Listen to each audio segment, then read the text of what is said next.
ਭੈਣ ਤੇ ਪ੍ਰੋਗਰਾਮ ਦਿਲਾਂ ਦੀ ਸਾਂਝ।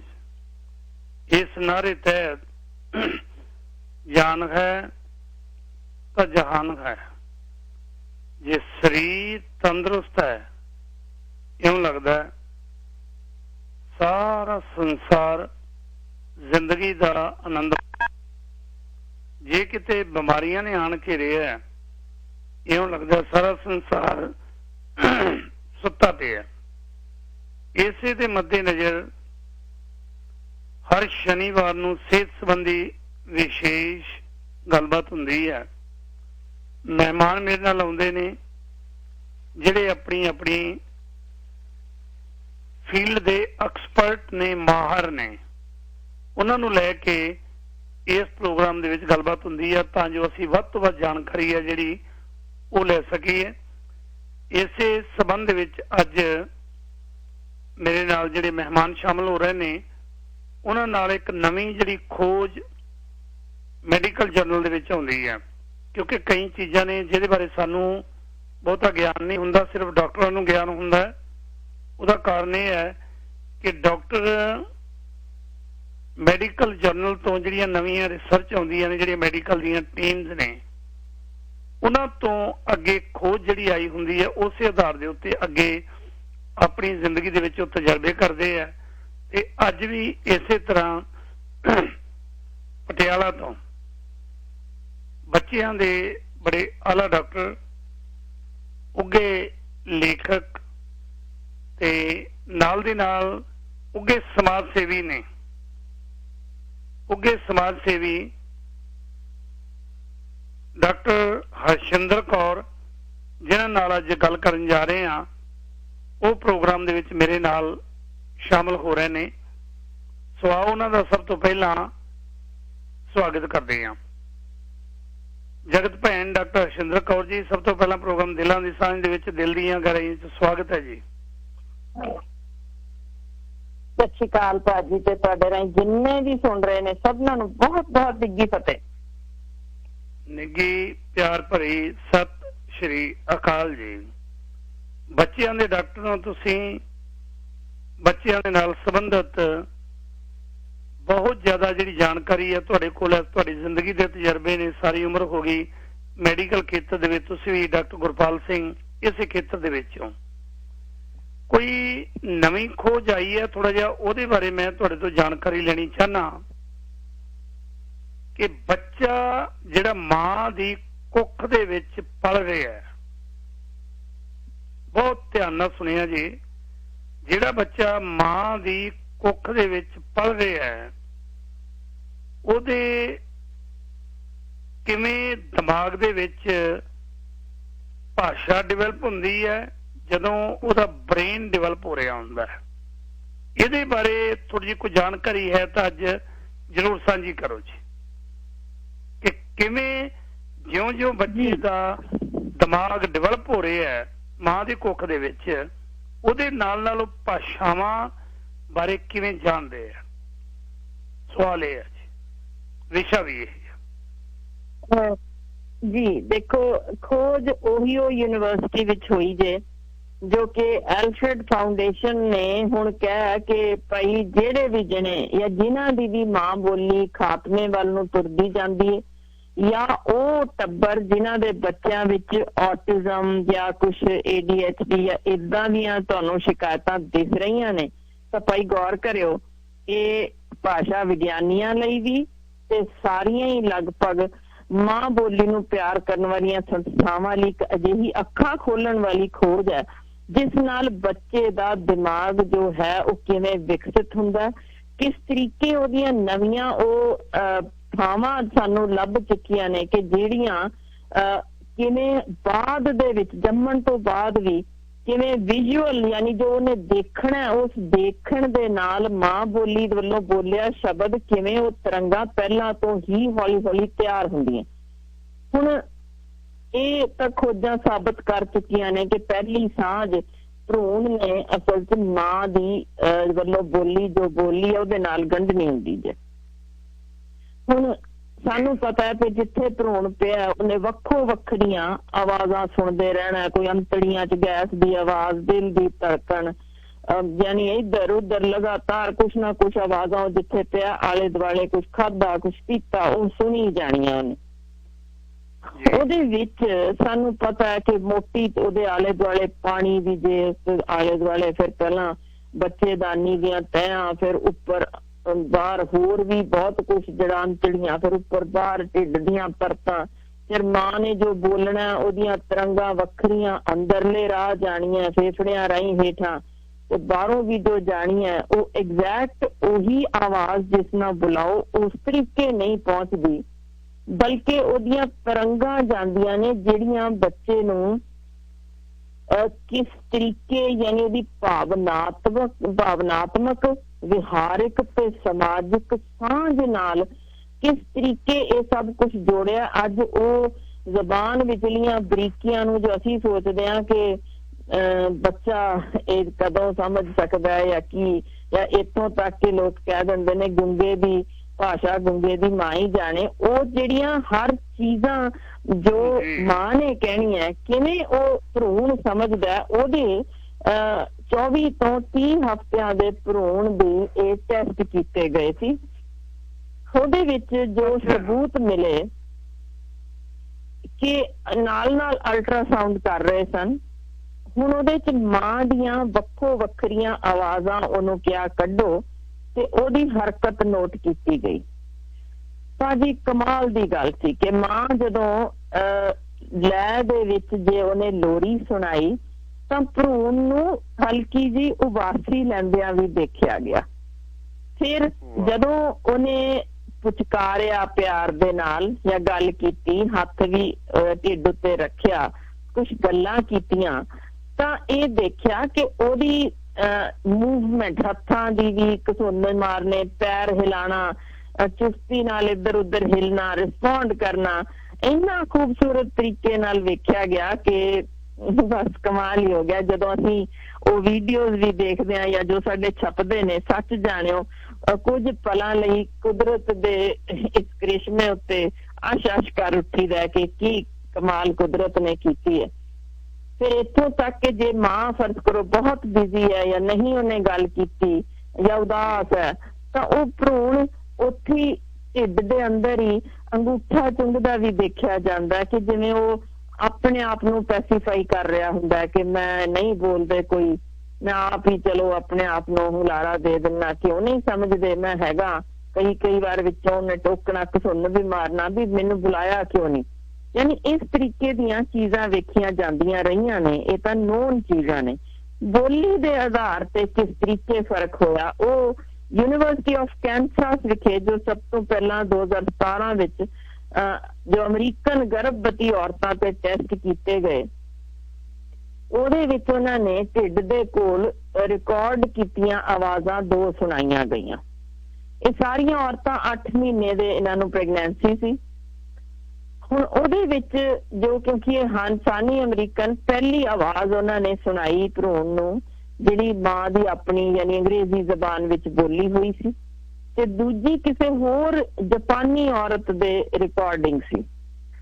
ਸੋ ਇਹ ਨਿਊਰੋ ਰਿਪੋਰਟ ਜਰਨਲ ਦੇ ਵਿੱਚ ਇੱਕ ਖੋਜ ਛਪੀ ਕਿ ਉੱਥੇ ਡਾਕਟਰ ਉਤਾਕੋ ਮਿਨਾਈ ਸੀ ਜਿਨ੍ਹਾਂ ਨੇ ਇਹ ਖੋਜ ਕੀਤੀ ਤੇ ਦੱਸਿਆ ਕਿ ਜਦੋਂ ਮਾਂ ਬੋਲੀ ਦੇ ਵਿੱਚ ਉਹਨੇ ਆਵਾਜ਼ ਸੁਣੀ ਤਾਂ ਭਰੂਣ ਦਾ ਧੜਕਣ ਨਾਲ ਰਿਕਾਰਡ ਕੀਤੀ ਜਾ ਰਹੀ ਸੀ ਉਹ ਬਿਲਕੁਲ ਨਾਰਮਲ ਰਹੀ ਕਿਉਂਕਿ ਨਾਰਮਲ ਜੀ ਗੱਲ ਸੀ।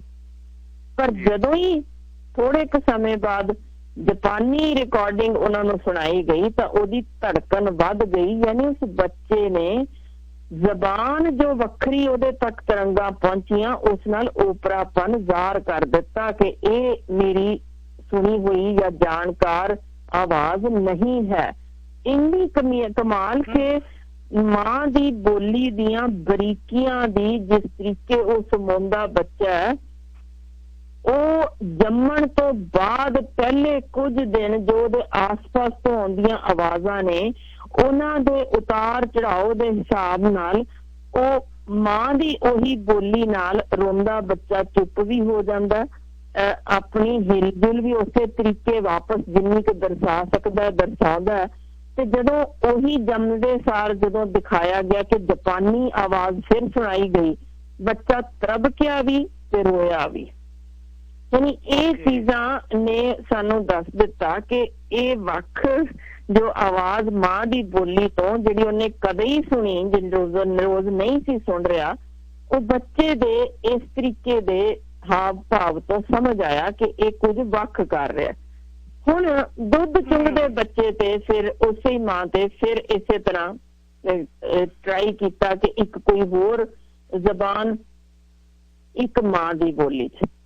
ਹੁਣ ਉਹਦੇ ਵਿੱਚ ਦੇਖਿਆ ਗਿਆ ਕਿ ਚੁੰਗਦਾ ਬੱਚਾ ਨਵ ਜੰਮਿਆ ਜਦੋਂ ਮਾਂ ਦੀ ਆਵਾਜ਼ ਸੁਣਦਾ ਤਾਂ ਸਹਿਜ ਹੋ ਕੇ ਉਸੇ ਤਰ੍ਹਾਂ ਹੀ ਸੁਣਦਾ, ਪਰ ਜਦੋਂ ਕੋਈ ਹੋਰ ਆਵਾਜ਼ ਆਉਂਦੀ ਸੀ ਜਾਂ ਤਾਂ ਤੇਜ਼ੀ ਨਾਲ ਇੱਕਦਮ ਚੁੰਗਣਾ, ਉਹਨੇ ਘਬਰਾਹਟ ਦਿਖਾਣੀ, ਜਾਂ ਫਿਰ ਚੁੰਗਣਾ ਛੱਡ ਕੇ ਰੋਣ ਲੱਗ ਜਾਣਾ। ਯਾਨੀ ਇਸ ਤਰ੍ਹਾਂ ਦੀ ਉਹਦੀ ਜੋ ਉਹਨੇ ਰਿਸਪੌਂਡ ਕੀਤਾ, ਜਸ ਦਿੱਤਾ ਕਿ ਇਹ ਓਪਰਾ ਜੇ, ਇਹ ਮੇਰੀ ਜ਼ਬਾਨ ਨਹੀਂ ਹੈ। ਹੁਣ ਇਹਦੇ ਵਿੱਚ ਇੱਕ ਹੋਰ ਇੰਟਰਸਟਿੰਗ ਚੀਜ਼ ਕੀਤੀ ਜੋ ਹੌਲਗਨ ਬ੍ਰੇਨ ਇਮੇਜਿੰਗ ਸੈਂਟਰ ਵਿਖੇ ਕੀਤਾ ਗਿਆ। ਉਹਨਾਂ ਨੇ ਬੱਚੇ ਦੀ ਨਾ ਸਿਰਫ ਦਿਲ ਦੀ ਧੜਕਨ ਬਲਕਿ ਬ੍ਰੇਨ ਦੀ ਮੈਪਿੰਗ ਦੇ ਨਾਲ ਉਹਦੀ ਵੀ ਜੋ ਉਹਨਾਂ ਨੇ ਕੀਤਾ, ਉਹ ਮੈਗਨੈਟੋਕਾਰਡੀਓਗ੍ਰਾਮ ਨਾਲ ਤੇ ਬਾਇਓਮੈਗਨੈਟੋਮੀਟਰ ਨਾਲ ਉਹਨਾਂ ਨੇ ਤਾਰਾਂ ਬਾਹਰ ਲਾਤੀਆਂ ਢਿੱਡ ਦੁਆਲੇ, ਤੇ ਹਰ ਹਰਕਤ ਜਿਸ ਵੀ ਤਰੀਕੇ ਦੀ ਬੱਚਾ ਕਰ ਰਿਹਾ ਸੀ ਸਭ ਕੁਝ ਰਿਕਾਰਡ ਕੀਤਾ। ਹੁਣ ਇਹਦੇ 'ਚ ਕਿ ਮੈਂ ਦੱਸ ਹੀ ਚੁੱਕੀ ਹਾਂ ਕਿ 8 ਮਹੀਨੇ ਦੀ ਸੀਗੀ ਗਰਭ ਸਾਰੀਆਂ ਹੀ ਮਾਵਾਂ ਦਾ ਜਦੋਂ ਤੱਕ ਅਸੀਂ ਸਮਝਦੇ ਹਾਂ ਕਿ ਬੱਚਾ ਸਾਰਾ ਕੁਝ ਸੁਣਨ ਯੋਗ ਹੋ ਗਿਆ। ਹੁਣ ਇਹਦੇ ਨਾਲ ਜੋ ਨਾਰਮਲ ਅਲਟਰਾਸਾਊਂਡ ਰਾਹੀਂ ਪਤਾ ਲੱਗਣੀ ਸੀ ਉਸ ਤੋਂ ਵੀ ਵੱਧ ਬਰੀਕੀਆਂ ਦੇਖੀਆਂ ਗਈਆਂ। ਤਾਂ ਇਹਦੇ ਵਿੱਚ ਕਮਾਲ ਇਹ ਵੇਖੋ ਕਿ ਜਿਹੜੀ ਵੀ ਮਾਂ ਦੇ ਸਾਹ ਦੀ ਆਵਾਜ਼, ਉਹਦੀ ਦਿਲ ਦੀ ਧੜਕਨ, ਉਹਦੇ ਜਿਵੇਂ ਅੰਤੜੀਆਂ ਦੀ ਹਿਲਜੁਲ ਵਿੱਚ ਹਲਕੀ ਜਿਹੀ ਤਬਦੀਲੀ ਵੀ, ਜਿਹੜੀ ਕਿ ਮਾਂ ਨੂੰ ਸ਼ਾਇਦ ਅੰਦਾਜ਼ਾ ਵੀ ਨਾ ਹੋਏ ਕਿ ਮੈਨੂੰ ਅੱਜ ਘਬਰਾਹਟ ਹੋਈ ਸੀ, ਮੇਰੇ ਦਿਲ ਦੀ ਧੜਕਨ ਵਧੀ ਘਟੀ ਸੀ, ਸਾਹ ਤੇਜ਼ ਲਿਆ ਜਾਂ ਰੋਈ ਸੀ। ਵੀਰਾ ਤੁਸੀਂ ਕਮਾਲ ਦੇਖੋ, ਨਾ ਸਿਰਫ ਬੱਚੇ ਦੀ ਹਲਚਲ ਬਲਕਿ ਉਹਦੇ ਦਿਲ ਦੀ ਧੜਕਨ ਬਲਕਿ ਦਿਮਾਗ ਵੱਲ ਜਾਂਦੀਆਂ ਤਰੰਗਾਂ ਵਿੱਚ ਵੀ ਇਸੇ ਤਰੀਕੇ ਘੱਟ ਜਾਂ ਵੱਧ ਹਿਲਜੁਲ ਦਿਸੀ। ਯਾਨੀ ਇੰਨੀ ਕਮਾਲ ਦੀ ਮਾਂ ਨੂੰ ਰਿਸਪੌਂਡ ਕਰਦੀ ਬੱਚੀ ਕਿ ਕੁਝ ਸੈੱਲ ਉਸ ਦੌਰਾਨ, ਹੁਣ ਤੁਸੀਂ ਵੇਖੋ ਜਦੋਂ ਮਾਂ ਤੋਂ ਬੱਚੇ ਵੱਲ ਜਿਵੇਂ ਜਾਂਦਾ ਸਾਰਾ ਲਹੂ ਜਾਂ ਖੁਰਾਕ, ਵੀਰਾ ਇਸੇ ਰਿਸਰਚ ਦੇ ਨਾਲ ਇੱਕ ਜੁੜੀ ਰਿਸਰਚ ਸੀ ਜਿਹਨੇ ਬੜਾ ਕਮਾਲ ਜੋ ਖੋਜਾਂ ਆਰੰਭੀਆਂ ਨੇ, ਜਿੱਥੋਂ ਪੂਰੀ ਸਟੈਮ ਸੈੱਲ ਥੈਰੇਪੀ ਤੱਕ ਹੁਣ ਸ਼ੁਰੂ ਹੋ ਕੇ ਸਾਡੇ ਕੋਲ ਆ ਚੁੱਕੀ ਕਿ ਬੱਚੇ ਦੇ ਸੈੱਲ ਮਾਂ ਦੇ ਵੱਲ ਵੀ ਜਾਂਦੇ ਨੇ। ਉਹਨੂੰ ਜਦੋਂ ਦਿਸਦਾ ਕਿ ਮਾਂ ਥੋੜੀ ਔਖ ਵਿੱਚ ਹੈ ਤਾਂ ਕੁਦਰਤ ਨੇ ਕਿਆ ਕਾਰੀਗਰੀ ਕੀਤੀ ਹੈ ਕਿ ਬੱਚੇ ਦੀ ਬਾਡੀ ਦੇ ਸੈੱਲ ਮਾਂ ਵੱਲ ਜੋ ਜਾਂਦੇ ਨੇ ਉਹ ਉਹਦੀਆਂ ਬਹੁਤ ਸਾਰੀਆਂ ਬਿਮਾਰੀਆਂ ਡਿਊਰਿੰਗ ਪ੍ਰੈਗਨੈਂਸੀ, ਭਾਵੇਂ ਉਹ ਕੈਂਸਰ ਤੱਕ ਵੀ ਹੋਵੇ, ਉਸ ਨੂੰ ਰੋਕਣ ਵਿੱਚ ਕਮਾਲ ਦਾ ਅਸਰ ਉਹ ਸੈੱਲ ਦਿਖਾਉਂਦੇ ਨੇ। ਤੁਹਾਨੂੰ ਵੀ ਸ਼ਾਇਦ ਅੰਦਾਜ਼ਾ ਵੀ ਨਾ ਹੋਵੇ ਕਿ ਬੱਚਾ ਜਿਹੜਾ ਜੰਮਿਆ ਵੀ ਨਹੀਂ, ਜਿਹਦੀ ਅਬੋਰਸ਼ਨ ਵੀ ਹੋ ਗਈ ਹੋਵੇ, ਮਾਂ ਦੇ ਢਿੱਡ 'ਚ ਮਰ ਵੀ ਗਿਆ ਹੋਵੇ, ਉਹਦੇ ਸੈੱਲ ਵੀ ਮਾਂ ਦੇ ਅੰਦਰੋਂ 25 ਸਾਲ ਬਾਅਦ ਤੱਕ ਵੀ ਲੱਭ ਜਾਂਦੇ ਨੇ। ਤੇ ਉਹ ਇਸੇ ਲਈ ਦੇਖਣ ਵਿੱਚ ਆਇਆ ਕਿ ਜਿਹੜੀਆਂ ਔਰਤਾਂ ਇਸ ਤਰ੍ਹਾਂ ਗਰਭ ਧਾਰਨ ਕਰਦੀਆਂ ਨੇ, ਡਿਲੀਵਰੀ ਕਰਦੀਆਂ ਨੇ, ਉਹਨਾਂ ਨੂੰ ਹਾਰਟ ਅਟੈਕ ਘੱਟ ਹੁੰਦੇ ਨੇ। ਉਹਨਾਂ ਦੇ ਦਿਲ ਦੇ ਸੈੱਲਾਂ ਨੂੰ ਰਿਪੇਅਰ ਕਰਦੇ ਸੈੱਲ ਬੱਚੇ ਦੇ ਭਰੂਣ ਦੇ ਸਮੇਂ ਦੇ ਲੱਭ ਚੁੱਕੇ ਨੇ, ਮੈਪਿੰਗ ਹੋ ਚੁੱਕੀ ਹੈ, DNA ਇਹਦੀ ਰਿਪੋਰਟਿੰਗ ਆ ਚੁੱਕੀ ਹੈ। ਕਮਾਲ ਦੇਖੋ ਕਿ ਸਿਰਫ ਮਾਂ ਹੀ ਨਹੀਂ ਬੱਚੇ ਨੂੰ ਪਾਲਦੀ, ਉਹ ਬੱਚਾ ਆਪਣੇ ਅੰਸ਼ ਛੱਡਦਾ। ਜੇ ਮੈਂ ਤਾਂ ਬਹੁਤ ਮਾੜਾ ਸ਼ਬਦ ਬੋਲਣ ਲੱਗੀਆਂ ਕਿ ਦੁਰਫਿੱਟੇ ਮੂੰਹ ਜਿਹੜੇ ਆਪਣੀ ਧੀ ਨੂੰ ਕੁੱਖ ਵਿੱਚ ਕਤਲ ਕਰਾਉਂਦੇ ਨੇ, ਕਿ ਇਹਦੇ ਵਿੱਚ ਧੀ ਵੱਲੋਂ ਗਏ ਸੈੱਲ ਵੱਧ ਸਮੇਂ ਤੱਕ ਬਚਦੇ ਨੇ। ਜੋ ਪੁੱਤਰ ਵਾਲੇ 15 ਸਾਲ ਤੱਕ ਲੱਭੇ ਗਏ, ਉਹ ਧੀ ਜਿਹੜੀ ਕੁੱਖ ਵਿੱਚ ਵੀ ਮਾਰ ਦਿੱਤੀ ਗਈ ਹੋਵੇ, 25 ਸਾਲ ਤੱਕ ਉਹ ਮਾਂ ਦੇ ਅੰਦਰ ਸਰੀਰ ਦੀ ਰਿਪੇਅਰ ਵਿੱਚ ਜੁਟੀ ਰਹਿੰਦੀ ਜੇ। ਵਾਹ! ਜਿਹੜੇ ਨਤੀਜੇ ਵੀਰਾ ਹੋਰ ਨਿਕਲੇ ਉਹਦੇ ਵਿੱਚ ਸੀ ਕਿ ਜਿਹੜੇ ਵੀ ਇਸ ਤਰੀਕੇ ਦੀ ਜ਼ਬਾਨ ਨੂੰ, ਜੋ ਕਿ ਜਿਹੜੀਆਂ ਕਿ ਸਪਸ਼ਟ ਹੋਈਆਂ ਚੀਜ਼ਾਂ, ਮੈਂ ਸਿਰਫ ਖੋਜਾਂ ਦੇ ਉੱਤੇ ਆਧਾਰਿਤ ਗੱਲ ਕਰਾਂਗੀ ਤਾਂ ਕਿ ਕਿਉਂਕਿ ਇਹ ਹੁਣ ਇੰਟਰਨੈਸ਼ਨਲ ਲੈਵਲ ਤੇ ਭਾਸ਼ਾ ਵਿਗਿਆਨੀਆਂ ਨੂੰ ਜਗਾਉਣ ਦੀ ਕੋਸ਼ਿਸ਼ ਕੀਤੀ ਗਈ ਹੈ ਕਿ ਢਿੱਡ ਅੰਦਰ ਜੋ ਬੱਚਾ ਪਲ ਰਿਹਾ ਜੇ, ਇੱਕ ਗੱਲ ਸਪਸ਼ਟ ਹੋ ਗਈ ਕਿ ਉਹ ਮਾਂ ਬੋਲੀ ਨੂੰ ਪਛਾਣ ਲੈਂਦਾ। ਹੁਣ ਉਸ ਸਮੇਂ ਹੁੰਦਾ ਕੀ ਜੇ, ਭਰੂਣ ਦੇ ਦਿਮਾਗ ਦੀਆਂ ਤੰਦਾਂ ਬਣ ਰਹੀਆਂ ਹੁੰਦੀਆਂ ਨੇ, ਉਹਦੇ ਜੋੜ ਤਿਆਰ ਹੋ ਰਹੇ ਹੁੰਦੇ ਨੇ, ਜਿਸ 'ਚ ਕੱਚੇ ਪਿੱਲੇ ਅੱਖਰ ਛਪਦੇ ਨੇ। ਉਹ ਕੱਚੇ ਪਿੱਲੇ ਅੱਖਰਾਂ ਵਿੱਚ ਵੀ ਬੋਲੀ ਦੀਆਂ ਬਰੀਕੀਆਂ, ਬੋਲਣ ਦੀ ਸ਼ੈਲੀ, ਉਹਦੇ ਲੈਅ ਬਾਰੇ ਇੰਨਾ ਕੁ ਸਮਝ ਬੱਚੇ ਨੂੰ ਆ ਜਾਂਦੀ ਹੈ।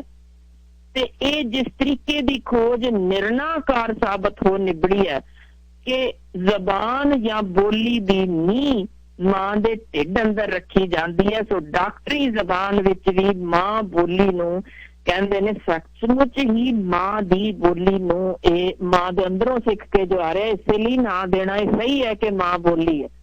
ਸਾਇੰਸ ਡੇਲੀ ਵਿੱਚ ਇੱਕ ਹੋਰ ਨੈਕਸਟ ਖੋਜ ਛਪੀ ਜਿਸ ਵਿੱਚ ਵੀਰ ਇੱਕ ਨਵਾਂ ਏਰੀਆ ਲੱਭ ਗਿਆ ਜੇ। ਹੁਣ ਇਹ ਬ੍ਰੇਨ ਸਕੈਨ ਜੋ ਕੀਤੇ ਉਹਨਾਂ ਵਿੱਚ ਇੱਕ ਵਿਜ਼ੂਅਲ ਵਰਡ ਫਾਰਮ ਏਰੀਆ ਜੇ। ਇਸ ਬਾਰੇ ਅਜੇ ਤੱਕ ਡਾਕਟਰਾਂ ਨੂੰ ਜਾਂ ਕਿਸੇ ਵੀ ਹੋਰ ਖੋਜੀ ਨੂੰ ਦੁਨੀਆ ਦੇ ਕਿਸੇ ਹਿੱਸੇ ਵਿੱਚ ਪਤਾ ਹੀ ਨਹੀਂ ਸੀ।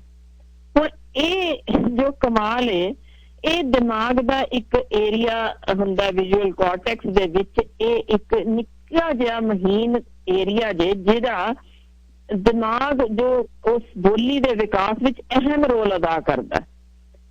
ਹੁਣ ਇਹ 22 ਅਕਤੂਬਰ ਸਨ 2020 ਵਿੱਚ ਇਹ ਰਿਪੋਰਟ ਓਹੀਓ ਸਟੇਟ ਯੂਨੀਵਰਸਿਟੀ ਵਿੱਚ ਛਪੀ ਜੇ। ਤੇ ਡਾਕਟਰ ਜ਼ੈਨਬ ਸਨ ਜੋ ਉੱਥੇ ਸਾਈਕੋਲੋਜੀ ਦੇ ਪ੍ਰੋਫੈਸਰ ਸਨ, ਉਹਨਾਂ ਨੇ ਕਿਹਾ ਕਿ ਇਹੀ ਏਰੀਆ ਜੇ ਜਿਹੜਾ ਸਾਰਾ ਮੁੜ ਕੇ ਮਾਂ ਦੀ ਜੋ ਸੁਣਦੇ ਹੋਏ ਅੱਖਰ ਤੇ ਬਾਅਦ ਵਿੱਚ ਜਦੋਂ ਉਹਨੂੰ ਕਿਤਾਬ ਪੜ੍ਹਾਉਣ ਲੱਗਿਆ ਉਹੀ ਅੱਖਰ ਬੋਲਦੇ ਨੇ, ਉਸ ਥਾਂ ਤੇ ਹਿਲ ਜੁਲਦੀ ਸੀ ਕਿ ਉਹਨੇ ਪ੍ਰੂਵ ਕਰ ਦਿੱਤਾ ਕਿ ਹਾਂਜੀ ਇਹ ਮੈਂ ਸ਼ਬਦ ਸੁਣਿਆ ਹੋਇਆ।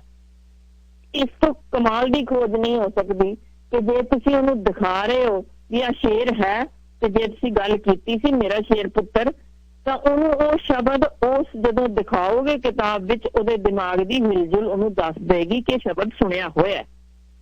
ਹੁਣ ਇਹੀ ਜੋੜ ਛੇਤੀ ਅੱਖਰ ਪਛਾਣਨ ਚ, ਬੋਲੀ ਨਾਲ ਡੂੰਗੀ ਸਾਂਝ ਗੰਢਣ ਵਿੱਚ ਸਹਾਈ ਹੁੰਦੇ। ਤੇ ਮਸੇਦਾਰ ਗੱਲ ਦੇਖੋ, ਜਦੋਂ ਕਹਾਣੀ ਸੁਣਾਈ ਜਾਂਦੀ ਹੈ ਨਾ, ਜਦੋਂ ਅਣਜੰਮੇ ਬੱਚੇ ਨੂੰ, ਜਿਹੜੀ ਵੀਰਾ ਯਾਦ ਹੋਵੇ ਤਾਂ ਆਪਾਂ 5 ਸਾਲ ਹੋ ਗਏ ਹੋਣੇ ਇਸ ਤੇ ਬੜੀ ਡਿਟੇਲਡ ਇੱਕ ਗੱਲ ਕੀਤੀ ਸੀ ਕਿ ਮਾਂ ਦੇ ਢਿੱਡ ਅੰਦਰ ਜਦੋਂ ਕਹਾਣੀ ਸੁਣਾਈ ਦੀ ਹੈ ਬੱਚੇ ਨੂੰ, ਕਿਵੇਂ ਉਹਨੂੰ ਇੰਟੈਲੀਜੈਂਟ ਬਣਾਇਆ ਜਾ ਸਕਦਾ ਤੇ ਕਿਹੜੇ ਮਹੀਨੇ ਵਿੱਚ ਕਿਹੜੇ ਕਿਹੜੇ ਸ਼ਬਦ ਉਸ ਤੁਹਾਡੀ ਕਹਾਣੀ ਵਿੱਚ ਹੋਣੇ ਚਾਹੀਦੇ ਨੇ, ਕਿਸ ਮਹੀਨੇ ਵਿੱਚ ਤੁਸੀਂ ਆ ਕੇ ਉਹਨੂੰ ਪਿਆਰ ਦੇ ਨਾਲ ਇਸ ਤਰੀਕੇ ਬੋਲਣਾ। ਉਹ ਮਿਲੇ ਮੈਨੂੰ ਗੁੱਗੂ, ਤੈਨੂੰ ਪਤਾ ਅੱਜ ਤੇਰੇ ਲਈ ਜਾਬਾਂ ਲੈ ਕੇ ਆਏ ਸੀ, ਐਸ ਰੰਗ ਦੀਆਂ ਜਾਬਾਂ ਨੇ, ਤੂੰ ਪਾਏਗਾ ਤੇ ਬਹੁਤ ਸੋਹਣਾ ਲੱਗੇਗਾ। ਯਾਨੀ ਇਸ ਤਰੀਕੇ ਦੀ ਜਦੋਂ ਅਸੀਂ ਆਵਾਜ਼ ਨਾਲ ਬੱਚੇ ਨੂੰ 6ਵੇਂ ਮਹੀਨੇ ਤੋਂ ਬਾਅਦ ਗੱਲ ਕਰਨੀ ਸ਼ੁਰੂ ਕਰਦੇ ਹਾਂ, ਵੀਰਾ ਉਹਦਾ ਕਾਰਟੀਕਲ ਡਾਇਮੀਟਰ ਜਿਹੜਾ ਨਾਰਮਲ ਬੱਚਾ ਜਿਸ ਨਾਲ ਨਹੀਂ ਗੱਲ ਕੀਤੀ ਗਈ ਤੇ ਜਿਸ ਨਾਲ ਗੱਲ ਕੀਤੀ ਗਈ,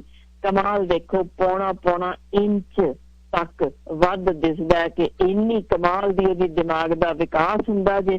ਤੇ ਉਹੀ ਕਹਾਣੀ ਦੇ ਅੰਸ਼ ਜਦੋਂ ਜੰਮਣ ਬਾਅਦ ਵੀ ਸੁਣਾਏ ਜਾਂਦੇ ਨੇ ਜਾਂ ਉਸੇ ਜ਼ਬਾਨ, ਉਸੇ ਲੈਅ 'ਚ, ਉਸੇ ਪਿਆਰ ਨਾਲ, ਤਾਂ ਰੋਂਦਾ ਚੀਕਦਾ ਬੱਚਾ ਚੁੱਪ ਹੋ ਜਾਂਦਾ। ਕਹਾਣੀ ਸੁਣਾਉਣ ਵਾਲੇ ਬੱਚਿਆਂ ਨੂੰ, ਜਿੱਥੇ ਦਿਮਾਗ ਦੇ ਵਿਕਾਸ ਦੀ ਆਪਾਂ ਗੱਲ ਕਰ ਰਹੇ ਹਾਂ, ਉੱਥੇ ਹੀ ਨਾਲੋਂ ਨਾਲ ਇਹ ਨਿੱਘ ਜ਼ਿਆਦਾ ਦੇਰ ਤੱਕ ਗੰਢਦੇ ਨੇ, ਰੋਂਦੂ ਘੱਟ ਹੁੰਦੇ ਨੇ, ਚਿੜਚਿੜੇ ਘੱਟ ਹੁੰਦੇ ਨੇ, ਤੇ ਇਹਨਾਂ ਦੀ ਇਮਿਊਨਿਟੀ ਜ਼ਿਆਦਾ ਤਗੜੀ ਹੁੰਦੀ ਜੇ। ਹੁਣ ਤੁਸੀਂ ਇੰਨੀ ਕਮਾਲ ਦੀ ਚੀਜ਼ ਵੇਖੋ ਕਿ ਇਸ ਬੋਲੀ ਦੇ ਨਾਲ ਜ਼ਬਾਨ ਵਿੱਚ ਤੁਸੀਂ ਜਦੋਂ ਉਹਦੀ ਮਾਂ ਬੋਲੀ 'ਚ ਕਦੋਂ ਤੁਸੀਂ ਤੇਜ਼, ਕਦੋਂ ਹਲਕਾ, ਕਦੋਂ ਮਿੱਠਾ, ਕਦੋਂ ਟਿੱਚਰ ਮਾਰ ਕੇ ਬੋਲਿਆ, ਉਹ ਵੀ ਸਭ ਕੁਛ ਮਾਂ ਦੇ ਢਿੱਡ ਅੰਦਰੋਂ ਸਿੱਖ ਕੇ ਆਂਦਾ। ਉਹਨੂੰ ਪਤਾ ਹੈ ਵੀ ਜਦੋਂ ਚਿੜੀਆਂ ਕਹਿਣਾ ਤੇ ਉੱਡਣਗੀਆਂ ਕਹਿਣਗੇ, ਉਹਨੂੰ ਸਿਖਾਉਣ ਦੀ ਲੋੜ ਨਹੀਂ, ਉਹਨੂੰ ਕੋਈ ਕਿਤਾਬ ਪੜ੍ਹਨ ਦੀ ਲੋੜ ਨਹੀਂ। ਉਹਨੂੰ ਪਤਾ ਹੈ ਮੇਰੀ ਮਾਂ ਨੇ ਸੁਣਾਇਆ ਸੀ, ਹੁਣ ਚਿੜੀਆਂ ਉੱਡਣਗੀਆਂ, ਹੁਣ ਕਾਂ ਉੱਡੇਗਾ। ਤਾਂ ਉਸਨੂੰ ਉਹ ਸਾਰੀਆਂ ਲਗਾ ਮਾਤਰਾ ਦੀ ਸਮਝ ਮਾਂ ਦੇ ਢਿੱਡ ਅੰਦਰੋਂ, ਭਾਵੇਂ ਉਹਨੂੰ ਉਹ ਨਾ ਕਲੀਅਰ ਵਰਡਸ ਵੀ ਸੁਣੇ ਹੋਣ, ਉਹ ਤਰੰਗਾ ਇੱਕਦਮ ਕੈਚ ਕਰੇਗਾ। ਇਹ ਚੀਜ਼ਾਂ ਉਹ ਸਿੱਖ ਕੇ ਹੀ ਵੱਡਾ ਹੋਏਗਾ।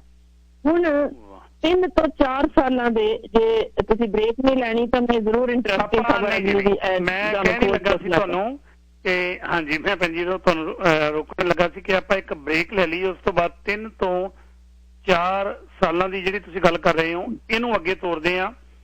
ਮੇਰਾ ਖਿਆਲ ਹੈ ਸਰੋਤਿਆਂ ਨੂੰ ਬੇਨਤੀ ਹੈ ਕਿ ਬੜੇ ਧਿਆਨ ਦੇ ਨਾਲ ਇੱਕ ਇੱਕ ਗੱਲ ਸੁਣਨ ਵਾਲੀ ਆ। ਦਿਲਾਂ ਦੀ ਸਾਂਝ ਪ੍ਰੋਗਰਾਮ ਦੇ ਵਿੱਚ ਅੱਜ ਬਹੁਤ ਹੀ ਅਹਿਮ ਜਾਣਕਾਰੀ ਡਾਕਟਰ ਹਰਸ਼ਿੰਦਰ ਕੌਰ ਤੁਹਾਡੇ ਨਾਲ ਸਾਂਝੀ ਕਰ ਰਹੇ ਨੇ ਕਿ ਮਾਂ ਦੀ ਕੁੱਖ ਦੇ ਵਿੱਚ ਪਲ ਰਿਹਾ ਬੱਚਾ ਕਿਵੇਂ ਬਾਹਰੋਂ ਤੁਹਾਡੀਆਂ ਹਰਕਤਾਂ ਨੂੰ, ਤੁਹਾਡੀ ਭਾਸ਼ਾ ਨੂੰ ਕਿਵੇਂ ਸਮਝਦਾ ਹੈ, ਕਿਉਂਕਿ ਉਹਦਾ ਦਿਮਾਗ ਮਾਂ ਦੀ ਕੁੱਖ ਦੇ ਵਿੱਚ ਜਦੋਂ ਪਲ ਰਿਹਾ ਹੈ। ਇਹ ਮਤ ਸੋਚੋ ਕਿ ਤੁਸੀਂ ਬਾਹਰ ਲੜ ਰਹੇ ਹੋ ਤੇ ਬੱਚੇ ਨੂੰ ਅੰਦਰ ਪਤਾ ਨਹੀਂ। ਬੱਚਾ ਤੁਹਾਡੀ ਜ਼ਬਾਨ ਵੀ ਸਮਝਦਾ ਹੈ, ਤੁਹਾਡੀਆਂ ਭਾਵਨਾਵਾਂ ਨੂੰ ਸਮਝਦਾ ਹੈ। ਆਖਰੀ ਗੱਲ ਜਿਹੜੀ ਡਾਕਟਰ ਸਾਹਿਬ ਕਹਿ ਕੇ ਗਏ ਨੇ ਕਿ ਜਦੋਂ ਉਸ ਨੰਨੀ ਬਾਲੜੀ ਨੂੰ ਮਾਂ ਦੇ ਵਿੱਚ ਕੁੱਖ ਦੇ ਵਿੱਚ ਵੱਢ ਟੁੱਕ ਕੇ ਬਾਹਰ ਕੱਢਦੇ ਹੋ, ਫਿਰ ਉਸ ਬਾਲੜੀ ਨਾਲ ਕੀ ਬੀਤਦਾ ਹੋਏਗਾ ਇਹ ਵੀ ਉਹ ਬਾਲੜੀ ਬਹੁਤ ਚੰਗੀ ਤਰ੍ਹਾਂ ਜਾਣਦੀ ਹੈ। ਕਿ ਜਲਾਦ ਮੇਰੇ ਮਾਪੇ ਜਿਨ੍ਹਾਂ ਨੇ ਮੇਰੀ ਮਾਂ ਦੇ ਕੁੱਖ ਦੇ ਵਿੱਚ ਮੈਨੂੰ ਰੱਖਿਆ, ਉਹ ਅੱਜ ਇਸ ਕਰਕੇ ਮੈਨੂੰ ਵੱਢ ਟੁੱਕ ਰਹੇ ਨੇ, ਮੇਰਾ ਕਤਲ ਕਰ ਰਹੇ ਨੇ।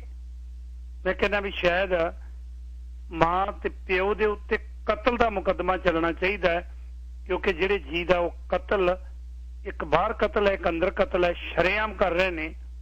ਡਾਕਟਰ ਸਾਹਿਬਾਨ ਜਿਹੜੀ ਗੱਲ ਤੁਸੀਂ ਜਿੱਥੇ ਰੋਕੀ ਸੀ 3 ਤੇ 4 ਵਰਿਆਂ ਦੀ, ਇਹਨੂੰ ਗਾਂ ਜਾਰੀ ਰੱਖੋ ਤੇ ਉਸ ਤੋਂ ਬਾਅਦ ਫਿਰ ਆਪਾਂ ਕਾਲ ਲਵਾਂਗੇ ਜੀ।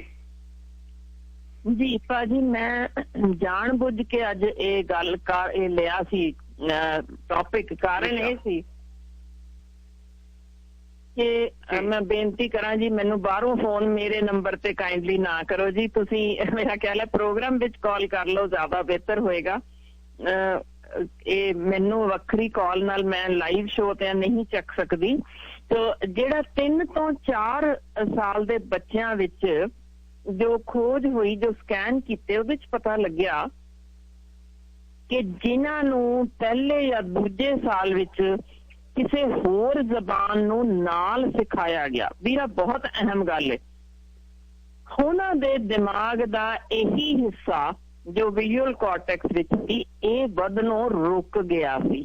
ਇਹ ਪ੍ਰੂਵ ਹੋਈਆਂ ਚੀਜ਼ਾਂ ਨੇ ਕਿ ਉਹ ਬੱਚੇ ਜਿਹੜੇ 3-4 ਸਾਲ ਤੇ ਬਿਲਕੁਲ ਚੁੱਪੀ ਹੋ ਕੇ ਰਹਿ ਗਏ ਸਨ, ਜਾਂ ਗੱਲ ਕਰਨ ਵਿੱਚ ਅੜਨ ਲੱਗ ਗਏ ਸਨ, ਜਾਂ ਕੁਝ ਔਟਿਜ਼ਮ ਵਰਗੇ ਲੱਛਣ ਦਿਖਾ ਰਹੇ ਸਨ, ਹੁਣ ਇਹ ਸਿਰਫ ਇਸ ਕਾਰਨ ਸਨ ਕਿ ਉਦੋਂ 2 ਜ਼ਬਾਨਾਂ ਦੇ ਗੇੜ ਵਿੱਚ ਬੱਚਾ ਅੜਨ ਲੱਗ ਪਿਆ ਸੀ। ਯਾਨੀ ਇੱਕ ਘਰ ਵਿੱਚ ਜੇ ਤੁਸੀਂ ਪੰਜਾਬੀ ਜ਼ਬਾਨ ਬੋਲ ਰਹੇ ਹੋ, ਉਹੀ 2 ਸਾਲ ਦੇ ਬੱਚੇ ਨੂੰ ਅੰਗਰੇਜ਼ੀ ਜ਼ਬਾਨ ਵੀ ਬੋਲ ਰਹੇ ਹੋ, ਤਾਂ ਉਹ ਬੱਚਾ ਇੱਕ ਲੇਟ ਡਿਵੈਲਪਰ ਹੋਏਗਾ, ਉਹਦੇ ਦਿਮਾਗ ਦਾ ਉਸ ਹਿੱਸੇ ਦਾ ਵਿਕਾਸ ਰੁਕ ਜਾਏਗਾ। ਇਸੇ ਲਈ ਵਿਕਸਿਤ ਮੁਲਕਾਂ ਵਿੱਚ ਵੀ ਜ਼ੋਰ ਪਾਇਆ ਜਾਂਦਾ ਹੈ ਕਿ ਪਹਿਲੇ 2 ਸਾਲ ਤੁਸੀਂ ਮਾਂ ਬੋਲੀ ਵਿੱਚ ਗੱਲ ਕਰੋ ਘਰ ਦੇ ਵਿੱਚ, ਤਾਂ ਹੀ ਉਹਦਾ ਵਿਕਾਸ ਵਧੀਆ ਹੋਏਗਾ, ਕਿਉਂਕਿ ਉਹਨੇ ਮਾਂ ਦੇ ਢਿੱਡ ਦੇ ਅੰਦਰੋਂ ਹੀ ਉਹ ਜ਼ਬਾਨ ਸਿੱਖੀ ਹੈ। ਹੁਣ ਜਿਹੜਾ 3-4 ਸਾਲ ਤੋਂ ਬਾਅਦ ਜਿਹੜੇ ਬੱਚੇ ਥਥਲਾਉਂਦੇ ਰਹਿ ਗਏ, ਬੋਲਣ ਵਿੱਚ ਅੜਨ ਲੱਗ ਰਹੇ ਸੀ, ਪੂਰੇ ਸ਼ਬਦ ਸਹੀ ਨਹੀਂ ਸੀ ਬੋਲ ਸਕਦੇ, ਸਾਰੇ ਦੇ ਸਾਰੇ ਵੀਰਾ ਜਦੋਂ ਹਿਸਟਰੀ ਰਿਕਾਰਡ ਕੀਤੀ ਗਈ, ਸਭ ਦਾ ਉਹ ਹਿੱਸਾ ਡਿਵੈਲਪ ਨਹੀਂ ਸੀ ਹੋਇਆ। ਉਸ ਤੋਂ ਬਾਅਦ ਉਹਨਾਂ ਨੂੰ ਜਦੋਂ ਇੱਕੋ ਜ਼ਬਾਨ ਤੇ, ਭਾਵੇਂ ਉਹ ਕੱਲੀ ਅੰਗਰੇਜ਼ੀ ਹੈ, ਕੱਲੀ ਜਾਪਾਨੀ ਹੈ, ਕੱਲੀ ਹਿੰਦੀ ਹੈ, ਕੱਲੀ ਪੰਜਾਬੀ ਹੈ, ਕੋਈ ਵੀ ਇੱਕੋ ਜ਼ਬਾਨ ਤੇ ਜਦੋਂ ਲੈ ਕੇ ਆਏ, ਇਹਨਾਂ ਸਾਰੇ ਹੀ ਬੱਚਿਆਂ ਦੇ 6 ਮਹੀਨੇ ਦੇ ਅੰਦਰ ਉਹ ਸਾਰਾ ਕੁਝ ਠੀਕ ਹੋਇਆ ਵੀ ਲੱਭਿਆ। ਹੁਣ ਇਸ ਤੋਂ ਵੱਡੇ ਪ੍ਰੂਫ ਦੱਸੋ ਕੀ ਦਈਏ ਕਿ ਮਾਂ ਬੋਲੀ ਆਪਣੇ ਆਪ ਹੀ ਤੁਹਾਨੂੰ ਰਿਕਵਰੀ ਵਾਲੇ ਪਾਸੇ ਲੈ ਜਾਂਦੀ ਹੈ। ਤੇ ਐਲਫਰਡ ਫਾਊਂਡੇਸ਼ਨ ਨੇ ਤਾਂ ਹੁਣ ਇਸ ਵੱਡਮੁੱਲੀ ਖੋਜ ਨੂੰ ਕਿਹਾ ਕਿ ਭਾਈ ਦੁਨੀਆ ਭਰ ਦੇ ਜਿਹੜੇ ਮਾਂ ਬੋਲੀ ਲਈ ਹੋਕਾ ਦਿੰਦੇ ਪਏ ਨੇ, ਉਹਨੂੰ ਇੰਨਾ ਲਾਈਟਲੀ ਨਾ ਲਓ। ਇਹ ਤੁਹਾਡੇ ਬੱਚੇ ਦੇ ਦਿਮਾਗ ਦੇ ਵਿਕਾਸ ਨਾਲ ਜੁੜੀ ਜੇ, ਉਹਦੇ ਆਉਣ ਵਾਲੇ ਸਮੇਂ ਨਾਲ ਜੁੜੀ ਜੇ, ਉਹ ਕਿਸ ਤਰੀਕੇ ਦਾ ਬੱਚਾ ਅੱਗੋਂ ਤਿਆਰ ਹੋਏਗਾ ਉਹਦੇ ਨਾਲ ਵੀ ਜੁੜੀ ਜੇ। ਹੁਣ ਇਹਨਾਂ ਵਿੱਚ ਇੱਕ ਹੋਰ ਅਹਿਮ ਗੱਲ ਕਿ ਜਿਨ੍ਹਾਂ ਵੀ ਮਾਪਿਆਂ ਵਿੱਚ ਆਪਸੀ ਲੜਾਈ ਹੁੰਦੀ ਸੀ ਜਾਂ ਉਹਦੇ ਵਿੱਚ ਤਣਾਅ ਦੇ ਵਿੱਚ ਰਹਿੰਦੇ ਸਨ, ਯਾਨੀ ਉਹ ਸਾਰੇ ਜਿਹੜੇ ਘਰ ਦੇ ਵਿੱਚ ਮਾਹੌਲ ਉਸ ਤਰ੍ਹਾਂ ਦਾ ਸੁਖਾਵਾਂ ਨਹੀਂ ਸੀ, ਉਹਨਾਂ ਬੱਚਿਆਂ ਦਾ ਨਾ ਸਿਰਫ ਦਿਮਾਗੀ ਬਲਕਿ ਸਰੀਰਕ ਵਿਕਾਸ ਵੀ ਰੁਕਿਆ। ਬਾਅਦ ਵਿੱਚ ਵੀ ਉਹ ਰੋਂਦੂ ਤੇ ਚਿੜਚਿੜੇ ਬਣੇ, ਕੁਝ ਕੁੱਖ ਵਿੱਚ ਮਰ ਗਏ, ਕੁਝ ਦੇ ਡਿਵੈਲਪਮੈਂਟਲ ਡਿਫੈਕਟਸ ਦਿਖੇ, ਤੇ ਇਹ ਸਾਰੇ ਹੀ ਬਾਅਦ ਵਿੱਚ ਜ਼ਿੱਦੀ, ਲੜਾਕੇ, ਅੜਬ।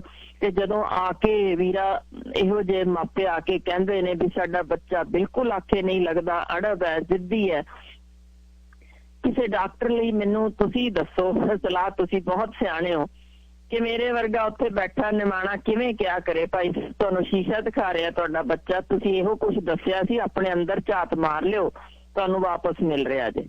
ਇਹ ਸੁਣਨਾ ਸ਼ਾਇਦ ਕੋਈ ਮਾਪੇ ਬਰਦਾਸ਼ਤ ਨਹੀਂ ਕਰਨਗੇ, ਪਰ ਉਹਨਾਂ ਨੂੰ ਅੰਦਾਜ਼ਾ ਨਹੀਂ ਕਿ ਬਰੀਕ ਤੋਂ ਬਰੀਕ ਤਿੱਖੀ ਗੱਲ ਵੀ ਜਿਹੜੀ ਤੁਸੀਂ ਕੀਤੀ ਜੇ, ਉਹਦਾ ਉਸ ਸਮੇਂ ਦਾ ਕੁਝ ਫ੍ਰੈਕਸ਼ਨ ਆਫ ਅ ਮਿੰਟ ਲਈ ਉਹਦੇ ਸੈੱਲ ਬਣਨ ਤੋਂ ਰੋਕਿਆ, ਤੇ ਉਹ ਤੁਸੀਂ ਜ਼ਿੰਮੇਵਾਰ ਹੋ।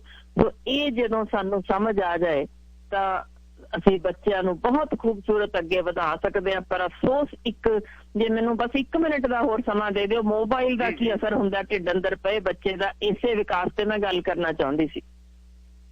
ਜੀ ਆਪਾਂ ਜ਼ਰੂਰ ਕਰੋ ਜੀ। ਉਸ ਤੋਂ ਬਾਅਦ ਨਾਲ ਦੀ ਨਾਲ ਮੈਂ ਬੇਨਤੀ ਕਰਦੇ ਹਾਂ, ਕਿਉਂਕਿ ਬਾਅਦ ਦੇ ਵਿੱਚ ਲਾਈਨਾਂ ਮਿਲਣੀਆਂ ਬੜੀਆਂ ਮੁਸ਼ਕਲ ਹੋ ਜਾਂਦੀਆਂ ਨੇ। ਲਾਈਨਾਂ ਹੁਣ ਤੋਂ ਹੀ ਖੋਲ ਦਿੱਤੀਆਂ ਨੇ ਜਦੋਂ ਇਹ ਗੱਲ ਡਾਕਟਰ ਸਾਹਿਬ ਕਰ ਰਹੇ ਨੇ, ਜਦੋਂ ਜਿਉਂ ਹੀ ਇਹਨਾਂ ਦੀ ਗੱਲਬਾਤ ਖਤਮ ਹੁੰਦੀ ਹੈ ਤੇ ਤੁਸੀਂ 184424715550 ਤੇ ਕਾਲ ਕਰਕੇ ਆਪਣੀ ਲਾਈਨ ਹੋਲਡ ਕਰ ਸਕਦੇ ਹੋ। ਕੋਈ ਵੀ ਸਵਾਲ ਜਿਹੜੀ ਹੋਈ ਗੱਲਬਾਤ ਹੈ ਇਹਦੇ ਵਿੱਚੋਂ ਤੁਹਾਡੇ ਮਨ ਚ ਉੱਠਦਾ ਹੈ ਤੇ ਜਰੂਰ ਤੁਸੀਂ ਆਪਣੀ ਲਾਈਨ ਹੋਲਡ ਕਰ ਸਕਦੇ ਹੋ। ਜੀ ਭੈਣ ਜੀ ਜਾਰੀ ਰੱਖੋ ਜੀ। ਹਾਂਜੀ, ਹੁਣ ਇਹਦੇ ਵਿੱਚ ਕੀ ਹੁੰਦਾ ਜੇ ਕਿ ਜਦੋਂ ਤੁਸੀਂ ਤੁਹਾਡੇ ਕੁੱਖ ਵਿੱਚ 7 ਮਹੀਨੇ ਦਾ 8 ਮਹੀਨੇ ਦਾ ਬੱਚਾ ਪਲ ਰਿਹਾ, ਤੁਸੀਂ ਮੋਬਾਈਲ ਨੂੰ ਢਿੱਡ ਉੱਤੇ ਰੱਖ ਕੇ ਜੇ ਗੱਲ ਕਰਨ ਲੱਗ ਗਏ ਹੋ, ਜਾਂ ਤੁਹਾਨੂੰ ਢਿੱਡ ਦੇ ਨੇੜੇ ਰੱਖ ਕੇ ਬਿਲਕੁਲ ਗੱਲ ਕਰਦੇ ਹੋ, ਵੀਰ ਮੇਰੇ ਖਿਆਲ ਕਿਸੇ ਵੀ ਆਮ ਵੀ ਬੰਦੇ ਨੂੰ ਸਮਝ ਆ ਸਕਦੀ ਹੈ ਕਿ ਜੇ ਬਾਹਰਲੀਆਂ ਮਾਂ ਦੀਆਂ ਆਵਾਜ਼ਾਂ ਦੇ ਅੰਦਰ ਤਰੰਗਾਂ ਪਹੁੰਚਦੀਆਂ ਨੇ, ਤਾਂ ਉਸ ਮੋਬਾਈਲ ਦੀਆਂ ਆਵਾਜ਼ਾਂ ਜੋ ਤੁਸੀਂ ਉਸ ਬੱਚੇ ਦੇ ਬਣਦੇ ਦਿਮਾਗ ਦੇ ਨੇੜੇ ਲਿਜਾ ਰਹੇ ਹੋ, ਜਿੱਥੇ ਕਿ ਕੁਝ ਚੀਕਾਂ ਵੀ ਹੋ ਸਕਦੀਆਂ ਨੇ, ਕੁਝ ਬੇਹੂਦਾ ਸ਼ਬਦ ਵੀ ਵਰਤੇ ਹੋ ਸਕਦੇ ਨੇ, ਕੁਝ ਵੱਖਰੀ ਕਿਸਮ ਦੀ ਜ਼ਬਾਨ ਵੀ ਹੋ ਸਕਦੀ ਹੈ ਜੋ ਤੁਸੀਂ ਦੇਖ ਰਹੇ ਹੋ ਤੇ ਤੁਸੀਂ ਆਮ ਆਪਣੇ ਬੱਚੇ ਨਾਲ ਨਹੀਂ ਬੋਲ ਰਹੇ। ਤਾਂ ਇਹ ਸਾਰੇ ਇਸ ਵੇਲੇ ਸਟੱਡੀ ਦੱਸ ਚੁੱਕੀ ਹੈ ਕਿ ਇਹਨਾਂ ਦੀਆਂ ਇਲੈਕਟ੍ਰੋਮੈਗਨੈਟਿਕ ਵੇਵਜ਼ ਉਸ ਬੱਚੇ ਦੇ ਬੋਲੀ ਦੇ ਵਿਕਾਸ ਦੇ ਵਿੱਚ ਬੜਾ ਤਗੜਾ ਨੁਕਸਾਨ ਕਰ ਸਕਦੀਆਂ ਨੇ। ਉਹ ਏਰੀਆ ਜਿਹੜਾ ਡਿਵੈਲਪ ਹੋਣਾ ਸੀ ਉਹਦੇ ਤੇ ਰੋਕ ਸਕਦੀਆਂ ਨੇ। ਸੋ ਕਿਰਪਾ ਕਰਨ ਮਾਵਾਂ ਕਿ ਉਹ ਆਪਣੀਆਂ ਕਹਾਣੀਆਂ ਬੱਚੇ ਨੂੰ ਸੁਣਾ ਲੈਣ, ਪਰ ਜਦੋਂ ਗੱਲ ਕਰਨੀ ਹੈ ਤਾਂ ਢਿੱਡ ਤੋਂ ਫੁੱਟ ਪਰੇ ਰੱਖ ਕੇ ਗੱਲ ਕਰ ਲੈਣ ਆਪਣੇ ਮੋਬਾਈਲ ਤੇ, ਜਾਂ ਜੋ ਵੀ ਤੁਸੀਂ ਪ੍ਰੋਗਰਾਮ ਜੇ ਦੇਖਣੇ ਨੇ ਮੋਬਾਈਲ ਤੇ ਤਾਂ ਇੰਨੀ ਕੁ ਦੂਰ ਰੱਖ ਕੇ ਕਰੋ ਤਾਂ ਕਿ ਉਹ ਤੁਹਾਡੀਆਂ ਪਿਆਰ ਵਾਲੀਆਂ ਤਰੰਗਾਂ ਦੇ ਵਿੱਚ ਕੋਈ ਹੋਰ ਜ਼ਬਾਨ ਜਾਂ ਕੋਈ ਮਾੜੀ ਸ਼ਬਦਾਵਲੀ ਗਲਤੀ ਨਾਲ ਵੀ ਅਸੀਂ ਉਸ ਬੱਚੇ ਦੇ ਕੰਨੀ ਨਾ ਪੈਣ ਦਈਏ। ਜੀ, ਤੇ ਮੈਂ ਹੁਣ ਬੇਨਤੀ ਕਰਾਂ ਕਿ ਲਾਈਨਾਂ ਖੋਲ ਦਿੱਤੀਆਂ ਨੇ 184424715550। ਕਈ ਵਾਰੀ ਹੁੰਦਾ ਕੀ ਹੈ ਕਿ ਮਾਂ ਦੀ ਕੁੱਖ ਦੇ ਵਿੱਚ ਜਿਹੜਾ ਪਲਿਆ ਬੱਚਾ ਹੈ, ਜੇ ਕਿਸੇ ਕਾਰਨ ਕਰਕੇ, ਕਿਉਂਕਿ ਅਲਟਰਾਸਾਊਂਡ ਰਾਹੀਂ ਪਹਿਲਾਂ ਇਹ ਪਤਾ ਲੱਗ ਜਾਵੇ ਕਿ ਪਹਿਲਾਂ ਤਾਂ ਉਸ ਮਾਂ ਨੂੰ, ਬਣਨ ਵਾਲੀ ਮਾਂ ਨੂੰ ਬੜਾ ਪਿਆਰ ਕੀਤਾ ਜਾਂਦਾ ਕਿ ਮਾਂ ਪ੍ਰੈਗਨੈਂਟ ਹੈ, ਸਾਡੇ ਘਰੇ ਪੋਤਰਾ ਪੋਤਰੀ, ਦੋਤਰਾ ਦੋਤਰੀ ਜਾਂ ਕੋਈ ਨਵਾਂ ਬੱਚਾ, ਨਵਾਂ ਜੀ ਆ ਰਿਹਾ ਹੈ। ਤੇ ਕਈ ਵਾਰੀ ਜਦੋਂ ਇਹ ਪਤਾ ਲੱਗ ਜਾਵੇ ਕਿ ਬੇਟੀ ਆ ਰਹੀ ਹੈ, ਬੱਚੀ ਆ ਰਹੀ ਹੈ, ਫਿਰ ਮੂੰਹ ਦੇ ਉੱਤੇ ਸੱਸ ਦੇ ਪਈਆਂ ਤਿਉੜੀਆਂ ਨੇ ਜਿਹੜੀਆਂ, ਉਹ ਸਿੱਧੀਆਂ ਬੱਚੇ ਦੇ ਉੱਤੇ ਕਿਵੇਂ ਅਸਰ ਕਰਦੀਆਂ ਨੇ, ਉਹਦੀ ਗੱਲਬਾਤ ਡਾਕਟਰ ਸ਼ਿੰਦਰ ਕੌਰ ਉਹਨਾਂ ਨੇ ਬਹੁਤ ਹੀ ਵਿਸਤਾਰ ਦੇ ਵਿੱਚ ਕੀਤੀ ਹੈ ਕਿ ਬੱਚਾ ਤੁਹਾਡੀ ਭਾਸ਼ਾ ਵੀ ਸਮਝਦਾ ਹੈ। 184424715550 ਪਹਿਲੇ ਕਾਲਰ ਨੇ ਸਰਦਾਰ ਠਾਕੁਰ ਸਿੰਘ ਜੀ। ਬ੍ਰੇਕ ਤੋਂ ਪਹਿਲਾਂ ਤੁਹਾਡੇ ਨਾਲ ਗੱਲਬਾਤ ਕਰਦੇ ਹਾਂ, ਬਾਅਦ ਚ ਬ੍ਰੇਕ ਲੈਣੇ ਆ ਤੇ ਤੁਸੀਂ ਕਾਲ ਬਾਕੀ ਹੋਲਡ ਕਰ ਸਕਦੇ ਹੋ। ਠਾਕੁਰ ਸਿੰਘ ਜੀ ਸਵਾਗਤ ਹੈ ਤੁਹਾਡਾ ਜੀ। ਹੈਲੋ ਜੀ, ਸਰਦਾਰ ਕੁਲਦੀਪ ਸਿੰਘ ਤੇ ਭੈਣ ਜੀ ਨੂੰ ਪਿਆਰ ਭਰੀ ਸਤਿ ਸ੍ਰੀ ਅਕਾਲ ਜੀ। ਸਤਿ ਸ਼੍ਰੀ ਅਕਾਲ ਜੀ। ਕੁਲਦੀਪ ਸਿੰਘ ਜੀ, ਅਸੀਂ ਪਹਿਲਾਂ ਸੁਣਦੇ ਹੁੰਦੇ ਸੀ 50 ਸਾਲ ਪਹਿਲਾਂ ਆਮ ਬਜ਼ੁਰਗਾਂ ਤੋਂ ਗੱਲਾਂ ਵੀ ਜਿਹੜਾ ਕੁਛ ਘਰੇ ਵਾਪਰਦਾ ਉਹ ਬੰਦੇ ਤੇ ਬੱਚੇ ਤੇ ਅਸਰ ਪੈਂਦਾ, ਛੋਟੇ ਤੇ, ਜਿਹੜਾ ਜਨਮ ਤੋਂ ਪਹਿਲਾਂ ਵੀ ਜੇ ਦਾਰੂ ਚੱਲਦੀ ਆ ਜਾਂ ਲੜਾਈ ਝਗੜਾ ਉਹੋ ਜਿਹਾ ਅਸਰ ਪੈਂਦਾ, ਤੇ ਜੇ ਕੋਈ ਪਾਠ ਕਰਦਾ ਧਾਰਮਿਕ ਵਿਰਤੀ ਦਾ ਪਰਿਵਾਰ ਉਸ ਤਰ੍ਹਾਂ ਅਸਰ ਪੈਂਦਾ। ਤੇ ਪਰ ਅੱਜ ਭੈਣ ਜੀ ਨੇ ਜਿਹੜੀ ਸਾਇੰਸ ਦੀ ਗੱਲ ਦੱਸੀ ਆ, ਇਹ ਬਹੁਤ ਜਾਗਰਤ ਵਾਲੀ ਗੱਲ ਆ। ਮੈਂ ਕਹਿੰਦਾ ਵੀ ਜਿਹੜੇ ਨਵੀਂ ਪੀੜ੍ਹੀ ਆ ਹੁਣ ਬੱਚੀਆਂ ਸਾਡੀਆਂ, ਉਹਨਾਂ ਨੂੰ ਖਾਸ ਧਿਆਨ ਦੇਣਾ ਚਾਹੀਦਾ ਇਹਦੇ ਉੱਤੇ। ਤੇ ਫੋਨ ਤੇ ਬਹੁਤ ਜ਼ਿਆਦਾ ਜ਼ੋਰ ਲੱਗਿਆ ਜੀ ਹਰੇਕ ਦਾ, ਜਦੋਂ ਵੀ ਉੱਠਦੇ ਉਦੋਂ ਫੋਨ ਚੱਕਦੇ ਆ। ਇਹ ਵੀ ਧਿਆਨ 'ਚ ਰੱਖਣ ਵਾਲੀ ਗੱਲ ਆ ਵੀ ਆਪਾਂ ਟਾਈਮ ਦੇ ਹਿਸਾਬ ਨਾਲ ਫੋਨ ਕਰਗੇ ਆਸੇ ਪਾਸੇ ਕਰਕੇ। ਤੇ ਬਾਕੀ ਭੈਣ ਜੀ ਨੂੰ ਜੀ ਮੈਂ ਉੱਤੇ 45 ਸਾਲ ਬਾਅਦ TV ਤੇ ਦੇਖਿਆ, ਜਿੱਦੇ ਤੁਹਾਡੇ ਨਾਲ ਇਹ ਗੱਲਾਂ ਕਰਦੇ ਸੀਗੇ। ਤੇ ਅੰਮ੍ਰਿਤਸਰ ਇਹਨਾਂ ਦੇ ਅਸੀਂ ਅੱਖਾਂ ਬਣਾਉਣ ਗਏ ਸੀ ਬਜ਼ੁਰਗਾਂ ਦੇ ਨਾਲ, ਤੇ ਉੱਥੇ ਮੈਂ ਦੇਖਿਆ ਸੀ ਤੇ ਬਹੁਤ ਵਧੀਆ ਸਿਹਤ ਆ। ਤੇ ਮਹਾਰਾਜ ਤੁਹਾਡੇ ਦੋਹਾਂ ਤੇ ਕਿਰਪਾ ਕਰੇ, ਚੜ੍ਹਦੀ ਕਲਾ ਰੱਖੇ ਜੀ। ਧੰਨਵਾਦ ਜੀ, ਸਤਿ ਸ੍ਰੀ ਅਕਾਲ। ਵਾਹ ਜੀ ਵਾਹ, ਧੰਨਵਾਦ ਜੀ। ਵੈਸੇ ਜਦੋਂ ਅੱਖਾਂ ਬਣਾਉਣ ਗਏ ਹੁਣ, ਇਹਨਾਂ ਦੇ ਮਾਮਾ ਜੀ ਸੀ ਡਾਕਟਰ ਦਲਜੀਤ ਸਿੰਘ, ਕਿਤੇ ਉਹਨਾਂ ਦੇ ਹੁੰਦਿਆਂ ਮਿਲੇ ਹੋਣੇ ਆ, ਕਿਉਂਕਿ ਮਾਮਾ ਦਲਜੀਤ ਸਿੰਘ ਦੁਨੀਆ ਦੇ ਅੱਖਾਂ ਦੇ ਡਾਕਟਰਾਂ ਦੇ ਵਿੱਚ ਇੱਕ ਆਲਾ ਡਾਕਟਰ ਸਨ, ਜਿਨ੍ਹਾਂ ਨੇ ਅੰਮ੍ਰਿਤਸਰ ਅੱਖਾਂ ਬਣਾਉਣ ਜਾਣਾ ਹੁੰਦਾ ਸੀ। ਤੇ ਡਾਕਟਰ ਦਲਜੀਤ ਸਿੰਘ ਦਾ ਪੂਰੇ ਪੰਜਾਬ ਦੇ ਵਿੱਚ ਨਹੀਂ, ਭਾਰਤ ਦੇ ਵਿੱਚ ਹੀ ਰੈਫਰੈਂਸ ਮਿਲਦਾ ਸੀ। ਆਪਾਂ ਇੰਜ ਕਰੀਏ, ਬ੍ਰੇਕ ਲੈ ਲਈਏ ਜੀ ਇੱਕ। ਭੈਣ ਜੀ, ਇਸ ਤੋਂ ਬਾਅਦ ਤੁਸੀਂ ਕਮੈਂਟ ਜ਼ਰੂਰ ਦਿਓ। ਤੇ ਵਾਹ, ਉਸ ਤੋਂ ਬਾਅਦ ਮੈਂ ਲਾਈਨਾਂ ਜਿਹੜੇ ਜੀ ਕਰ ਲਓ ਸੀ। ਮੈਂ ਚਾਹੁੰਦਾ ਸੀ ਬ੍ਰੇਕ ਲੈ ਲਾਂ ਤੇ ਉਸ ਤੋਂ ਬਾਅਦ ਆਪਾਂ ਵਿਸਤਾਰ ਤੋਂ ਗੱਲਬਾਤ ਕਰਾਂਗੇ। ਦੇ ਨਾਲ ਵੀ ਜ਼ਿਕਰ ਕਰਾਂਗੀ ਥੋੜਾ ਜਿਹਾ। ਪ੍ਰੋਗਰਾਮ ਦਿਲਾਂ ਦੀ ਸਾਂਝ ਸੁਣ ਰਹੇ ਹੋ। ਡਾਕਟਰ ਸ਼ਿੰਦਰ ਕੌਰ ਮੇਰੇ ਨਾਲ ਨੇ। ਮਾਂ ਦੀ ਕੁੱਖ ਦੇ ਵਿੱਚ ਪਲ ਰਿਹਾ ਜਿਹੜਾ ਬੱਚਾ ਹੈ, ਉਹ ਤੁਹਾਡੀ ਭਾਸ਼ਾ ਨੂੰ ਕਿਵੇਂ ਸਮਝਦਾ ਹੈ? ਤੇ ਜਿਹੜੀ ਮਾਂ ਦੇ ਕੁੱਖ ਦੇ ਵਿੱਚ ਜਿਹੜੇ ਮਾਪੇ ਕਤਲ ਕਰਦੇ ਨੇ ਬੱਚੀ ਦਾ, ਉਹ ਚੀਕਾਂ ਕੀ ਮਾਪਿਆਂ ਨੂੰ ਸੁਣਾਈ ਦਿੰਦੀਆਂ ਨੇ? ਜੇ ਮਾਪੇ ਬੋਲਦੇ ਹੋਏ ਕੁੱਖ ਦੇ ਵਿੱਚ ਬੈਠਾ ਬੱਚਾ ਉਹਦੀ ਬੋਲੀ ਨੂੰ ਵੀ ਸੁਣਦੇ ਆ, ਕੀ ਉਹ ਉਸ ਬੱਚੀ ਦੀਆਂ ਚੀਕਾਂ ਅਡਲਟ ਮਾਪੇ ਸੁਣ ਸਕਦੇ ਨੇ? ਸਵਾਲ ਇਹ ਵੀ ਬਣਦਾ। ਡਾਕਟਰ ਸਾਹਿਬਾਂ, ਇਹਦੇ ਨਾਲ ਜਿਹੜੀ ਬੱਚਾ, ਦੋ ਸਵਾਲ ਨੇ। ਇੱਕ ਤਾਂ ਕੀ ਉਸ ਬੱਚੀ ਦੀਆਂ ਚੀਕਾਂ ਵੀ ਮਾਂ-ਬਾਪ ਨੂੰ ਸੁਣਦੀਆਂ ਨੇ?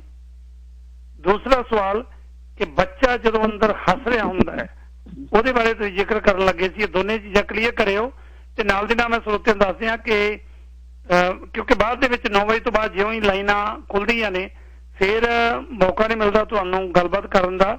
ਸੋ ਇਹ ਮੌਕਾ ਹੈ। ਬੱਚਿਆਂ ਸੰਬੰਧੀ ਕੋਈ ਵੀ ਸਵਾਲ ਹੈ, ਕਿਉਂਕਿ ਬੱਚਿਆਂ ਦੇ ਬੜੇ ਆਲਾ ਡਾਕਟਰ ਨੇ ਡਾਕਟਰ ਸ਼ਿੰਦਰ ਕੌਰ, 184424715550 ਤੇ ਫੋਨ ਕਰਕੇ ਲਾਈਨ ਹੋਲਡ ਕਰ ਸਕਦੇ ਹੋ ਜੀ। ਡਾਕਟਰ ਸਾਹਿਬ,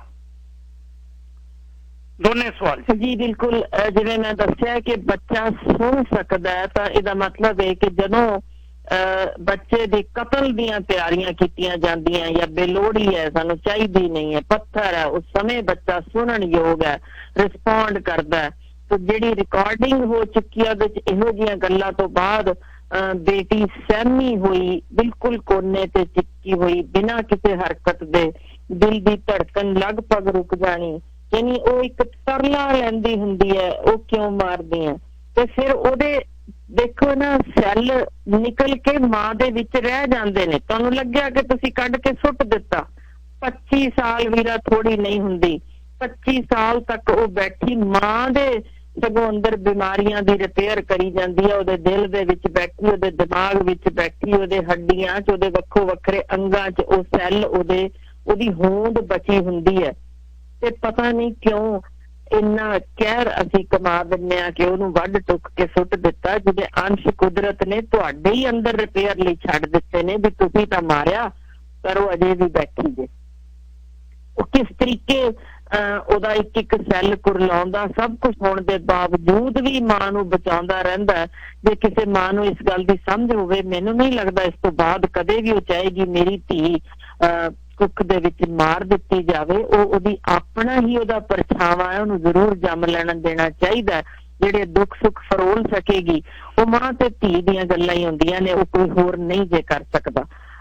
ਜਿੱਥੋਂ ਤੱਕ ਗੱਲ ਹੱਸਣ ਦੀ ਸੀ, ਇਸੇ ਖੋਜ ਦੌਰਾਨ ਬਾਈ ਚਾਂਸ ਇਹ ਲੱਭੀ ਗਈ ਕਿ ਜਦੋਂ ਮਾਂ ਨੂੰ ਖਿੜਖਿੜਾਉਂਦੇ ਹੋਏ ਦੇਖਿਆ ਗਿਆ ਤਾਂ ਇਹ ਜਿਹੜੀਆਂ ਹੱਸਦੀਆਂ ਹੋਈਆਂ ਮਾਵਾਂ ਸਨ, ਉਹਨਾਂ ਦੇ ਪ੍ਰੀਮੈਚੁਰ ਬੱਚੇ ਘੱਟ ਜੰਮੇ, ਉਹਨਾਂ ਬੱਚੇ ਦੇ ਦਿਮਾਗ ਦਾ ਵਿਕਾਸ ਵੱਧ ਹੋਇਆ ਸੀ, ਬੱਚੇ ਘੱਟ ਬਿਮਾਰ ਹੋਏ, ਇਮਿਊਨਿਟੀ ਵਧੀ ਹੋਈ ਸੀ, ਉਹਨਾਂ ਚ ਮਾਵਾਂ ਚ ਵੀ ਡਿਪਰੈਸ਼ਨ ਘੱਟ ਸੀ। ਤੇ ਇੰਟਰਸਟਿੰਗ ਚੀਜ਼ ਦੇਖੋ ਕਿ ਜਿਹੜੀਆਂ ਮਾਵਾਂ ਖਿੜਖਿੜਾ ਕੇ ਹੱਸਦੀਆਂ ਰਹੀਆਂ, ਉਹਨਾਂ ਨੂੰ ਜੰਮਣ ਪੀੜਾ ਵੀ ਘੱਟ ਮਹਿਸੂਸ ਹੋਈਆਂ।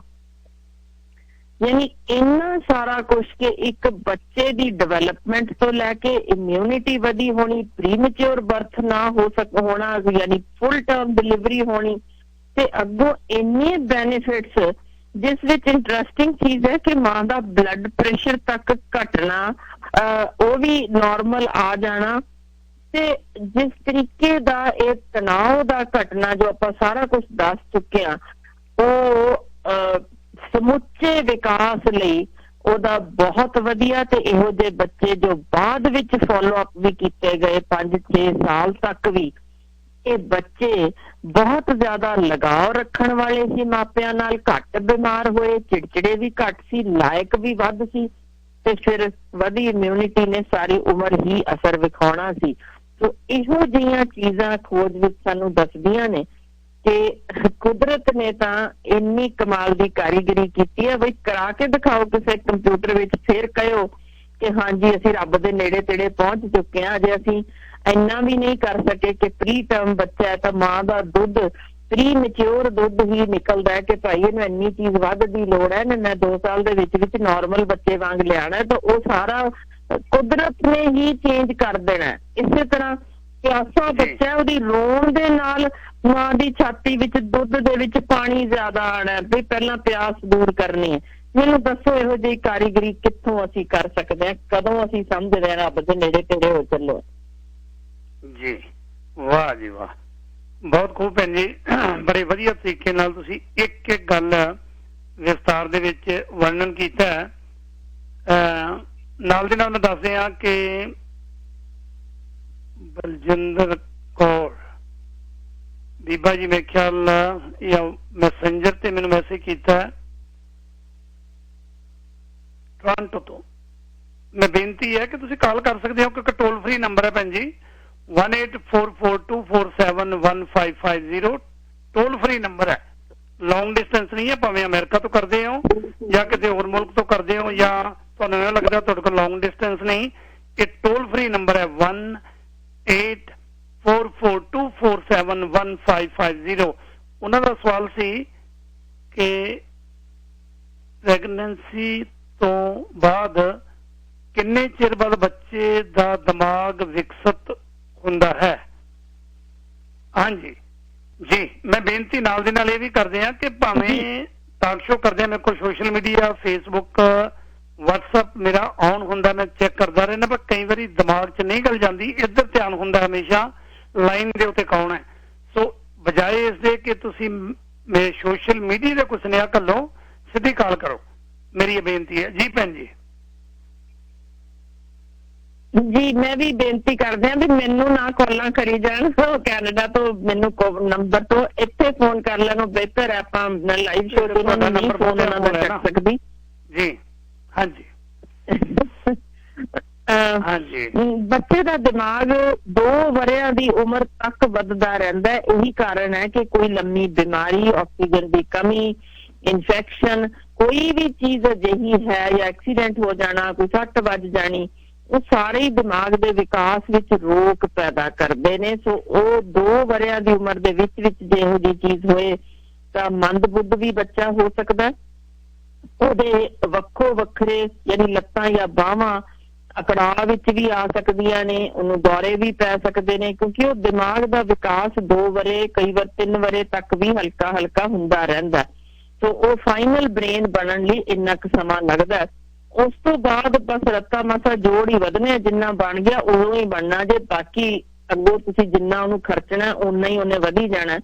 ਇਹ ਕਮਾਲ ਹੀ ਹੈ ਕਿ ਗਿਆਨ ਜਿੰਨੀ ਅਸੀਂ ਕੁਛ ਸੁਣੀਏ ਕੁਛ ਕਹੀਏ ਦੇ ਨਾਲ ਹੀ ਜਿੰਨੀ ਦੇਰ ਤੱਕ ਤੁਸੀਂ ਇਹਨੂੰ ਚਲਾਉਂਦੇ ਰਹੋਗੇ ਤਾਂ ਇਹਦੇ ਦਿਮਾਗ ਦੀਆਂ ਗਰਾਰੀਆਂ ਉਹ ਚਲਦੀਆਂ ਰਹਿਣਗੀਆਂ, ਹੋਰ ਸਿੱਖਦਾ ਰਹੇਗਾ। ਤੇ ਉਮਰ ਭਰ ਸਿੱਖਣ ਨਾਲ ਹੀ ਦਿਮਾਗ ਸਾਡਾ ਉਹਦੇ ਜੋੜ ਰਵਾ ਹੁੰਦੇ ਨੇ, ਬਾਕੀ ਸਾਰੀ ਬਣਤਰ ਜੋ ਹੋਣੀ ਸੀ 2 ਵਰਿਆਂ ਦੀ ਉਮਰ ਤੱਕ ਪੂਰੀ ਹੋ ਜਾਂਦੀ ਹੈ। ਓਕੇ, ਅਗਲੇ ਕਾਲਰ ਨੇ ਸਰਦਾਰ ਕੁਲਬੀਰ ਸਿੰਘ ਜੀ, ਤੁਸੀਂ ਏਅਰ ਤੇ ਹੋ, ਤੁਹਾਡਾ ਸਵਾਗਤ ਹੈ ਵੀਰ ਜੀ। ਸਤਿ ਸ਼੍ਰੀ ਅਕਾਲ ਜੀ, ਤੁਹਾਨੂੰ ਵੀ ਤੇ ਸਤਿ ਸ਼੍ਰੀ ਅਕਾਲ।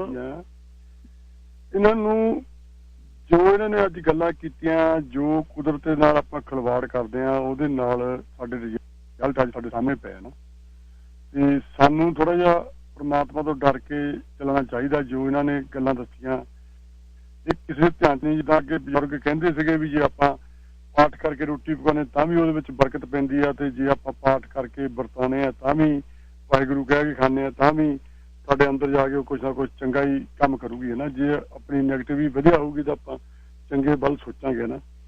ਜਿਹੜੇ ਜੋ ਨਹੀਂ ਤੱਥ ਦੱਸੇ ਆ ਬਹੁਤ ਸ਼ਲਾਘਾਯੋਗ ਆ, ਵੀ ਇਹ ਆਪਾਂ ਨੂੰ ਅਪਣਾਉਣੇ ਚਾਹੀਦੇ ਆ, ਸੋਚਣੇ ਚਾਹੀਦੇ। ਜਿੱਦਾਂ ਇੱਕ ਮਾਂ ਹੀ ਬੱਚੇ ਦੀ ਆਪਣੀ ਧੀ ਦੀ ਦੁਸ਼ਮਣ ਬਣ ਜਾਂਦੀ ਹੈ ਨਾ, ਤੇ ਬਾਕੀ ਜਿਹੜਾ ਪਰਿਵਾਰ ਹੁੰਦਾ ਜੇ ਉਹਨੂੰ ਫੋਰਸ ਕਰਦਾ ਆ ਵੀ ਅਸੀਂ ਬੱਚਾ ਮੁੰਡਾ ਲੈਣਾ ਲੜਕੀ ਨਹੀਂ ਲੈਣੀ, ਪਰ ਉਹ ਤਾਂ ਕੁਦਰਤ ਦੇ ਵੱਸ ਹੁੰਦਾ, ਲੜਕੀ ਦਾ ਲੜਕਾ ਨਾ, ਉਹ ਜਿਹੜੀ ਜੰਮਣ ਵਾਲੀ ਮਾਂ ਆ ਉਹਦੇ ਵੱਸ ਦਾ ਉਹ ਰੋਗ ਨਹੀਂ ਹੈਗਾ, ਉਹ ਕੁਦਰਤ ਨੇ ਜੋ ਤੁਹਾਨੂੰ ਦੇਣੀ ਆ ਉਹ ਦੇਣੀ ਹੈ ਨਾ। ਤੇ ਬਾਕੀ ਇਹਨਾਂ ਨੇ ਇੱਕ ਮੈਂ ਕੱਲ ਗੱਲ ਸੁਣੀ ਸੀਗੀ, ਹੋਰ ਵੀ ਇਹ ਵੀ ਦੱਸਦੇ ਹੁੰਦੇ ਆ ਜਿਹੜੇ ਸਾਡੇ ਪੰਜਾਬ ਦੇ ਵਿੱਚ ਬੇਬੀ ਟਿਊਬ ਵੀ ਕਹਿਣ ਲੱਗ ਪਏ, ਹੁਣ ਉਹ ਲੈਣ ਲੱਗ ਪਏ। ਉਹਦੇ ਨਾਲ ਸਾਡੀ ਜਿਹੜੀ ਨਸਲ ਆ ਉਹਦੇ ਨਾਲ ਬਹੁਤ ਹੋ ਰਿਹਾ ਵੀ ਵੱਖਰੀ ਨਸਲ ਬਣਾ ਰਹੇ ਆ, ਉੱਤੇ ਵੀ ਧਿਆਨ ਦੇਣਾ ਚਾਹੀਦਾ। ਉਹਦੇ ਬਾਰੇ ਵੀ ਥੋੜੀ ਜਿਹੀ ਖੁੱਲ ਕੇ ਗੱਲ ਦੱਸਣ ਵੀ ਜਿਹੜੇ ਪੰਜਾਬ ਦੇ ਵਿੱਚ ਵੀ ਹੋਰ ਵੀ ਕਿਤੇ ਆਪਾਂ ਬੇਬੀ ਟਿਊਬ ਲੈਂਦੇ ਆ, ਜਿਹੜਾ ਸੀਮਨ ਲੈਂਦੇ ਆ, ਉਹ ਹੋਰ ਕਿਸੇ ਤੇ ਬਾਹਰੋਂ ਲਾ ਕੇ ਤਾਂ ਬੱਚਾ ਪੈਦਾ ਹੁੰਦਾ। ਉਹਦੇ ਨਾਲ ਸਾਡੀ ਜਿਹੜੀ ਆਉਣ ਵਾਲੀ ਪੀੜ੍ਹੀ ਆ ਉਹਨੂੰ ਜਿੱਦਾਂ ਤਹਿਸ-ਨਹਿਸ ਕਰਨ ਵਾਲੀ ਕੰਮ ਹੋਇਆ ਜੀ, ਉਹਦੇ ਵਿੱਚ ਗੈਰ ਵਾਲਾ ਕੰਮ ਖਤਮ ਕਰਨ ਵਾਲੀ ਤਿਆਰੀ ਚੱਲ ਰਹੀ ਆ। ਸਾਨੂੰ ਸਾਰੀਆਂ ਮਾਵਾਂ ਨੂੰ, ਸਾਰੇ ਭਰਾਵਾਂ ਨੂੰ, ਬਜ਼ੁਰਗਾਂ ਨੂੰ ਇਸ ਗੱਲ ਵੱਲ ਧਿਆਨ ਦੇਣਾ ਵੀ ਸਾਡਾ ਆਉਣ ਵਾਲਾ ਸਮਾਂ ਜਿਹੜਾ ਕਿਹੋ ਜਿਹਾ ਹੋਊਗਾ, ਸਾਡੇ ਬੱਚੇ ਕਿਹੋ ਜਿਹੇ ਹੋਣਗੇ, ਉਹਦੇ ਬਾਰੇ ਵੀ ਧਿਆਨ ਦੇਣ। ਸਾਡੇ ਗੁਰੂਆਂ ਦੀ ਫਿਲਾਸਫੀ ਤੇ ਚੱਲਣ ਵਾਲਾ ਕੰਮ ਸੋਚਣ ਵਾਲੀ ਲੋੜ ਹੈ। ਜੇ ਬੱਚਾ ਨਹੀਂ ਜਨਮ ਲੈਂਦਾ ਤਾਂ ਨਹੀਂ ਸਹੀ, ਕੋਈ ਨਹੀਂ, ਸਾਨੂੰ ਇਹ ਗਲਤ ਰਸਤੇ ਨਹੀਂ ਅਪਣਾਉਣੇ ਚਾਹੀਦੇ ਨਾ। ਉਹਦੇ ਵਿੱਚ ਹੋਰ ਕੋਈ ਹੱਲ ਲੱਭੋ, ਕੋਈ ਦਵਾਈ ਖਾਓ, ਕੋਈ ਚੰਗੇ ਡਾਕਟਰ ਕੋਲ ਜਾਓ ਨਾ ਜੀ। ਮੇਰੇ ਵਿਚਾਰ ਸੀਗੇ ਜੀ। ਬਹੁਤ ਬਹੁਤ ਧੰਨਵਾਦ ਜੀ।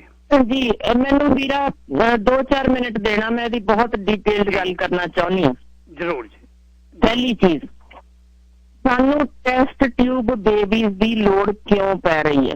ਕਿ ਸਾਨੂੰ ਉਸ ਪਾਸੇ ਵੱਲ ਧਿਆਨ ਕਿਸੇ ਨੇ ਕੀਤਾ ਕਿ ਸਾਡੇ ਪੰਜਾਬੀ ਗੱਭਰੂ ਕਿਉਂ ਅੱਗੋਂ ਬੱਚੇ ਜੰਮਣ ਵਿੱਚ ਅਸਮਰੱਥ ਹੋ ਰਹੇ ਨੇ? ਇੱਕ ਬਹੁਤ ਅਹਿਮ ਕਾਰਨ ਜੋ ਕਿ ਇਸ ਵੇਲੇ ਲੱਭਿਆ ਜਾ ਚੁੱਕਿਆ ਹੈ, ਹੱਦੋਂ ਵੱਧ ਕੀਟਨਾਸ਼ਕਾਂ ਦੀ ਵਰਤੋਂ, ਜਿਨ੍ਹਾਂ ਨੇ ਰਿਪਰੋਡਕਟਿਵ ਸਿਸਟਮ ਤੇ ਹੁਣ ਮਾਰ ਮਾਰਨੀ ਸ਼ੁਰੂ ਕਰ ਦਿੱਤੀ ਹੋਈ ਹੈ। ਇਹਦੇ ਤੱਥ ਮੌਜੂਦ ਨੇ, ਸਬੂਤ ਨੇ।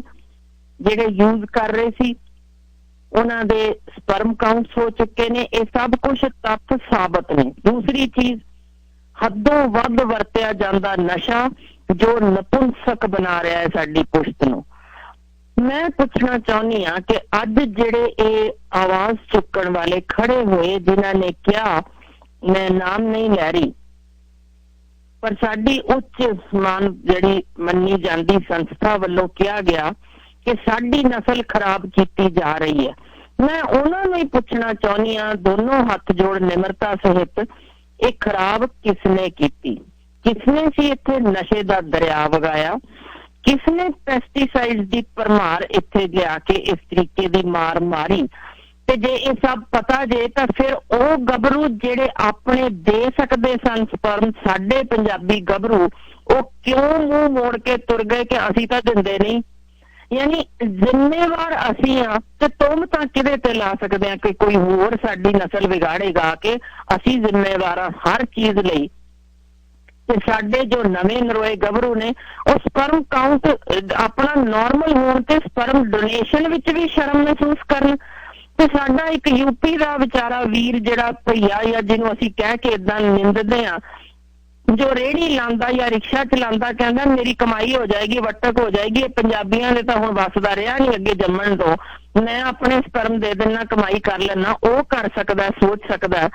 ਤਾਂ ਫਿਰ ਅਸੀਂ ਸਾਡੇ ਗੱਭਰੂ ਕਿਉਂ ਇਸ ਪਾਸੇ ਵੱਲ ਧਿਆਨ ਨਹੀਂ ਕਰਦੇ? ਤੇ ਇੱਕ ਅਹਿਮ ਗੱਲ, ਕਿਉਂ ਆਖਰ ਕਿਉਂ ਆਪਣਾ ਹੀ ਲੈਣਾ? ਸਾਡੇ ਕੋਲ ਅਣਗਿਣਤ ਬੱਚੇ ਨੇ, ਅਣਗਿਣਤ ਬੇਟੀਆਂ ਨੇ ਜਿਹੜੀਆਂ ਸੁੱਟ ਦਿੱਤੀਆਂ ਗਈਆਂ। ਅਰ ਤੱਕ ਦਿਲ ਵੱਡਾ ਕਰੀ, ਅਸੀਂ ਤਾਂ ਹੋਰਨਾਂ ਲਈ ਲੰਗਰ ਲਾ ਦਿੰਦੇ ਹਾਂ, ਦੂਜਿਆਂ ਦੀਆਂ ਧੀਆਂ ਚੁੱਕ ਕੇ ਅਸੀਂ ਬਚਾਉਂਦੇ ਰਹੇ ਹਾਂ, ਸਿਰ ਵਾਰ ਦਿੰਦੇ ਰਹੇ ਸੀ। ਅੱਜ ਉਹ ਸੁੱਟੀਆਂ ਧੀਆਂ ਨੂੰ ਜੇ ਅਡਾਪਟ ਕਰ ਲਵਾਂਗੇ ਤਾਂ ਕੀ ਕਮੀ ਰਹਿ ਜਾਏਗੀ? ਆਖਰ ਜ਼ਿੰਦਗੀ ਦੇ ਵਿੱਚ ਕਿਸੇ ਹੋਰ ਲਈ ਕੁਝ ਕਰ ਸਕੀਏ, ਜਨਮ ਤੁਮਾਰੇ ਲੇਖੇ, ਇਸ ਤੋਂ ਵੱਡੀ ਕਦੇ ਕੋਈ ਜ਼ਿੰਦਗੀ ਮਿਸਾਲੀ ਬਣ ਸਕਦੀ ਜੇ? ਅਸੀਂ ਕਿਉਂ ਆਪਣਾ ਆਪਣਾ ਮੇਰਾ ਮੇਰਾ ਨਾਮ ਲੈਵਾ? तो कदे तो इस चक्कर ਵਿੱਚੋਂ ਨਿਕਲੀਏ। ਸੋ ਇਸ ਜ਼ਿੰਮੇਵਾਰੀ ਲਈ ਮੈਂ ਸੱਚਮੁੱਚ ਜਥੇਦਾਰ ਜੀ ਦੇ ਹੱਥ ਜੋੜ ਕੇ ਪੁੱਛਦੀ ਹਾਂ, ਇਸ ਸਟੇਟਮੈਂਟ ਤੋਂ ਪਹਿਲਾਂ ਧਿਆਨ ਮਾਰਿਓ ਕਿ ਇਸ ਥਾਂ ਤੱਕ ਲਿਆਉਣ ਵਾਲੇ ਕੌਣ ਸਨ ਕਿ ਉਹ ਨਸ਼ੇ ਦੇ ਵਪਾਰੀਆਂ ਨੂੰ ਅੱਜ ਪੰਜਾਬ ਦੇ ਵਿੱਚੋਂ ਕੱਢ ਨਹੀਂ ਦੇਣਾ ਚਾਹੀਦਾ। ਕਿ ਖਬਰਦਾਰ ਦੁਬਾਰਾ ਇਸ ਧਰਤੀ ਤੇ ਆਏ ਕਿ ਸਾਡੀ ਕੌਮ ਨੂੰ ਮੰਦਪੁੰਸਕ ਬਣਾਉਣ ਵਾਲੇ ਤੁਸੀਂ ਹੋ, ਤੁਹਾਡੇ ਹੀ ਨਾਲ ਦੇ ਨੇ। ਫਿਰ ਸਮਝ ਆਏਗੀ ਕਿ ਸਾਡੀ ਕੌਮ ਤੇ ਕੌਣ ਇਸ ਵੇਲੇ ਅਸਲ ਮਾਰ ਮਾਰਨ ਵਾਲਾ ਸੀ, ਇਹ ਜੜ੍ਹਾਂ ਵੱਡੀਆਂ ਕਿਸ ਨੇ। ਵਾਹ ਜੀ ਵਾਹ, ਬਹੁਤ ਖੂਬ। ਆਪਾਂ ਇੰਝ ਕਰੀਏ ਜੀ, ਇੱਕ ਛੋਟੀ ਜੀ ਬ੍ਰੇਕ ਲੈ ਲਾਂ। ਬ੍ਰੇਕ ਤੋਂ ਬਾਅਦ ਕੁਲਵਿੰਦਰ ਕੌਰ ਜੀ, ਅਮਰਜੀਤ ਸਿੰਘ ਤੇ ਲਖਵੀਰ ਸਿੰਘ ਜੀ ਤੁਹਾਡੇ ਨਾਲ ਗੱਲਬਾਤ ਕਰਦੇ ਆ। ਦਿਲਾਂ ਦੀ ਸਾਂਝ ਪ੍ਰੋਗਰਾਮ ਦੇ ਵਿੱਚ ਜਿਹੜੇ ਵੀ ਕਾਲਰ ਨੇ ਸਾਰਿਆਂ ਨਾਲ ਗੱਲਬਾਤ ਕਰਾਂਗੇ। ਜਿਉਂ ਹੀ ਲਾਈਨ ਖਾਲੀ ਹੁੰਦੀ ਹੈ ਤੁਸੀਂ ਦੁਬਾਰਾ ਕਾਲ ਕਰਕੇ ਲਾਈਨ ਆਪਣੀ ਹੋਲਡ ਕਰ ਸਕੋਗੇ, ਕਿਉਂਕਿ ਭੈਣ ਜੀ ਹਰ ਮਹੀਨੇ ਦੇ ਪਹਿਲੇ ਸ਼ਨੀਵਾਰ ਨੂੰ ਮੇਰੇ ਨਾਲ ਪ੍ਰੋਗਰਾਮ ਸ਼ਾਮਲ ਹੁੰਦੇ ਨੇ। ਬੜਾ ਕੀਮਤੀ ਸਮਾਂ ਹੁੰਦਾ ਹੈ, ਵੱਧ ਤੋਂ ਵੱਧ ਆਪਾਂ ਉਹਦਾ ਲਾਹਾ ਲਿਆ ਕਰੀਏ ਤਾਂ ਜੋ ਸਾਰਿਆਂ ਦੇ ਸਵਾਲ ਲੈ ਜਾ ਸਕਣ। ਵੀਰ ਅਮਰਜੀਤ ਸਿੰਘ ਜੀ, ਤੁਸੀਂ ਇਹ ਤੇ ਤੁਹਾਡਾ ਬਹੁਤ ਬਹੁਤ ਸਵਾਗਤ ਹੈ। ਹਾਂਜੀ, ਸਤਿ ਸ੍ਰੀ ਅਕਾਲ ਕੁਲਦੀਪ ਸਿੰਘ ਜੀ। ਮੇਰੀ ਤਾਂ 83 ਸਾਲ ਦੀ ਉਮਰ ਆ। ਸਤਿ ਸ੍ਰੀ ਅਕਾਲ। ਹਾਂਜੀ, ਤੇ ਬੱਚੀ ਹਰਪਿੰਦਰ ਕੌਰ ਨੂੰ ਵੀ ਸਤਿ ਸ੍ਰੀ ਅਕਾਲ ਜੀ। ਤੇ ਮੈਂ ਤਾਂ ਇਹ ਹਾਂਜੀ ਮੈਂ ਤਾਂ ਇਹ ਕਹਿਣਾ ਚਾਹੁੰਦਾ, ਮੇਰੇ 4 ਬੇਟੀਆਂ, ਚੌਹਾਂ ਚੋਂ ਮੇਰੀ ਬੇਟੀ ਨੇ ਉਧਰ ਸੀ ਇਹ RN, ਉਹਨੇ ਇੱਧਰ ਕੈਨੇਡਾ ਮੈਨੂੰ ਪਹੁੰਚਾਇਆ।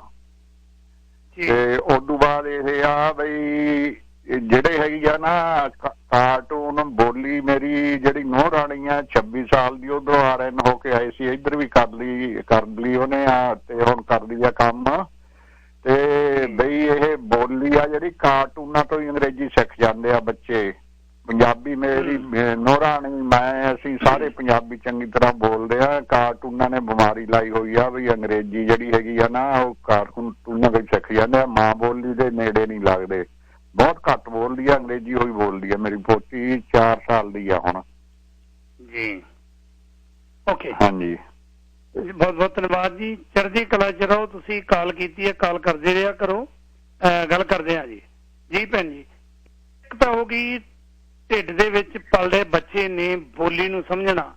ਦੂਸਰਾ ਆਹ ਵੱਡਾ ਦੁਖਾਂਤ ਹੈ ਜਿਹੜਾ ਸਰਦਾਰ ਅਮਰਜੀਤ ਸਿੰਘ ਹੁਣੀ ਨੌਜਵਾਨ ਕਹਿ ਕੇ ਗਏ ਨੇ ਕਿ ਬੱਚੇ ਜਿਹੜੇ ਕਾਰਟੂਨ ਦੇਖਦੇ ਆ ਉਹ ਪੰਜਾਬੀ ਮਾਂ ਬੋਲੀ ਨਾਲੋਂ ਦੂਰ ਹੋ ਰਹੇ ਆ। ਇਹ ਵੀ ਇਹਦੇ ਨਾਲ ਦਾ ਥੋੜਾ ਜਿਹਾ ਸੰਬੰਧਿਤ ਵਿਸ਼ਾ ਜੀ। ਕੀ ਕਹਿਣਾ ਚਾਹੋਗੇ? ਕਿਉਂਕਿ ਉਹਨਾਂ ਨੂੰ ਪੰਜਾਬੀ ਆਉਂਦੀ ਨਹੀਂ, ਕਾਰਟੂਨ ਦੇਖ ਦੇਖ ਕੇ ਉਹੀ ਦਿਮਾਗ ਦੇ ਵਿੱਚ ਵੜ ਜਾਂਦੀ ਹੈ ਗੱਲ। ਜੇ ਮਾਂ ਦੀ ਕੁੱਖ ਦੇ ਵਿੱਚ ਇਹ ਗੱਲਾਂ ਦਿਮਾਗ 'ਚ ਵੜਦੀਆਂ ਨੇ ਤੇ ਬਾਅਦ ਦੇ ਵਿੱਚ ਵੀ ਇਸੇ ਤਰ੍ਹਾਂ ਹੀ ਵੜਦੀਆਂ ਨੇ।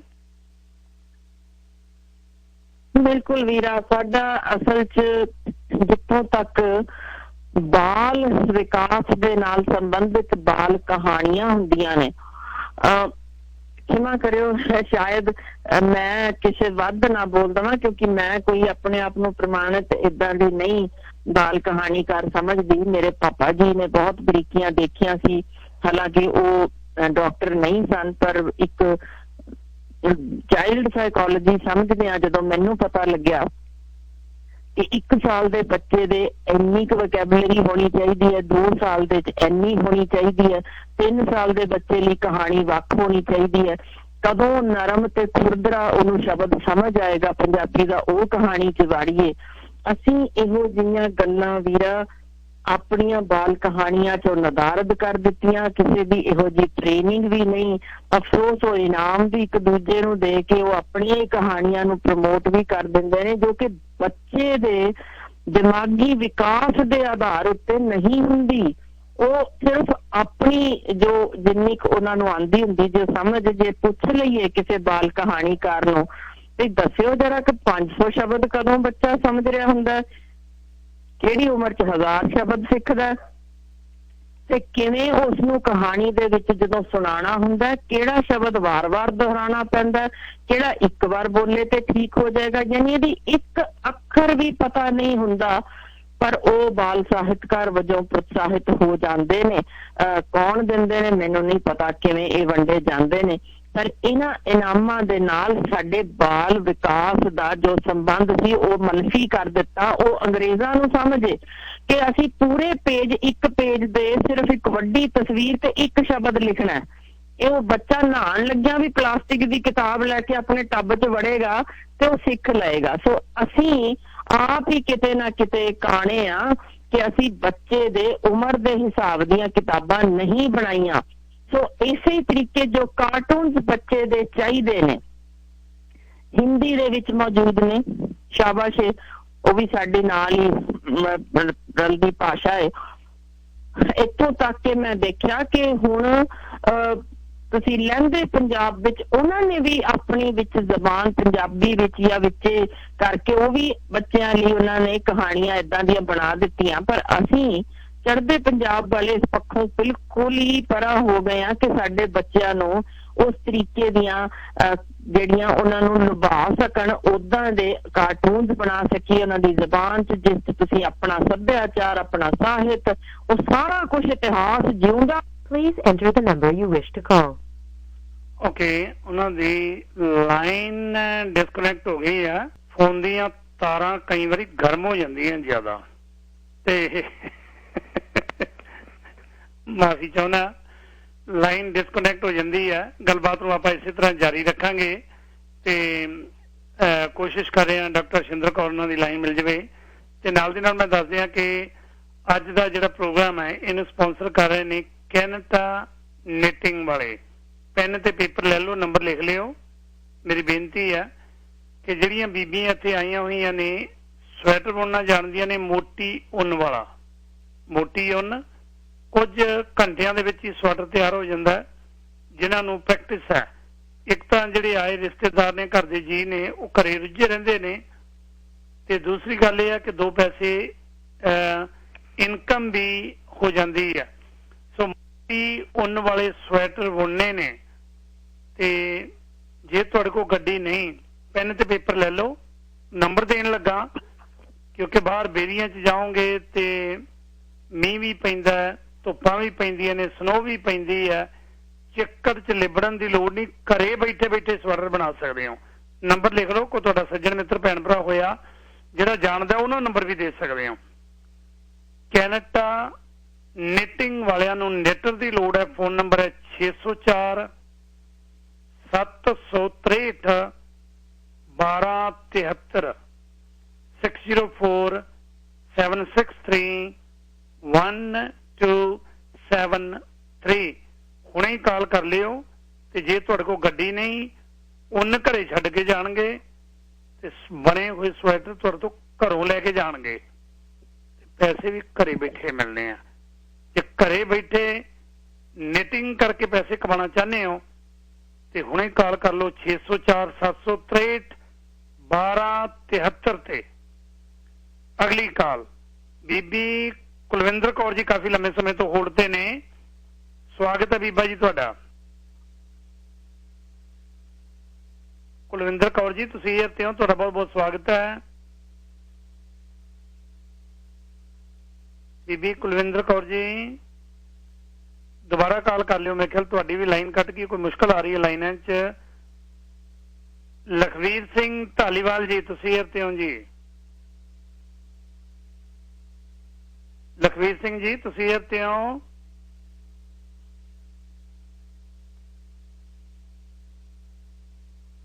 ਲਖਵੀਰ ਸਿੰਘ ਜੀ ਹੈਲੋ।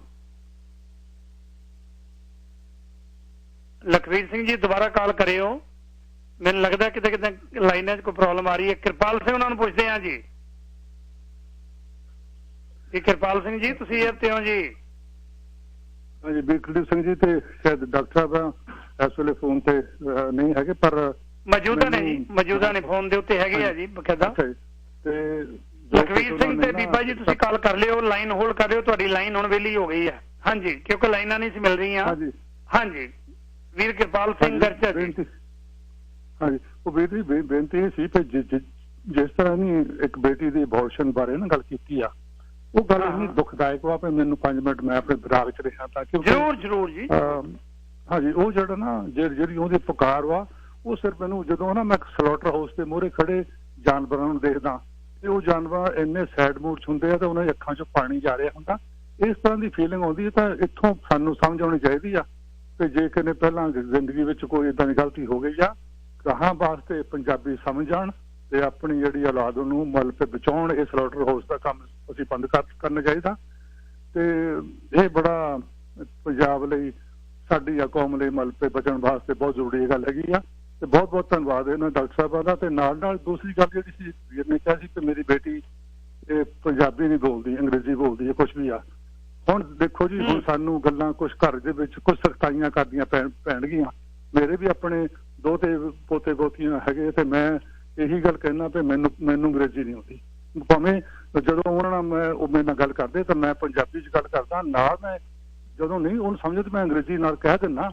ਪਰ ਮੈਂ ਕਿਹਾ ਜਦੋਂ ਅਗਲੀ ਵਾਰੀ ਮੈਂ ਗੱਲ ਕਰਦੀ ਮੈਂ ਤੁਹਾਡੇ ਨਾਲ ਪੰਜਾਬੀ 'ਚ ਗੱਲ ਕਰਦੀ ਹਾਂ, ਕਿਉਂਕਿ ਮੈਨੂੰ ਜਿਹੜੇ ਵੱਡੇ ਹੋ ਗਏ ਉਹਨੂੰ ਦੱਸਦਾ ਕਿ ਪੰਜਾਬੀ ਬੋਲਣੀ ਤੁਹਾਡੇ ਵਾਸਤੇ ਕਿੰਨੀ ਜ਼ਰੂਰੀ ਆ।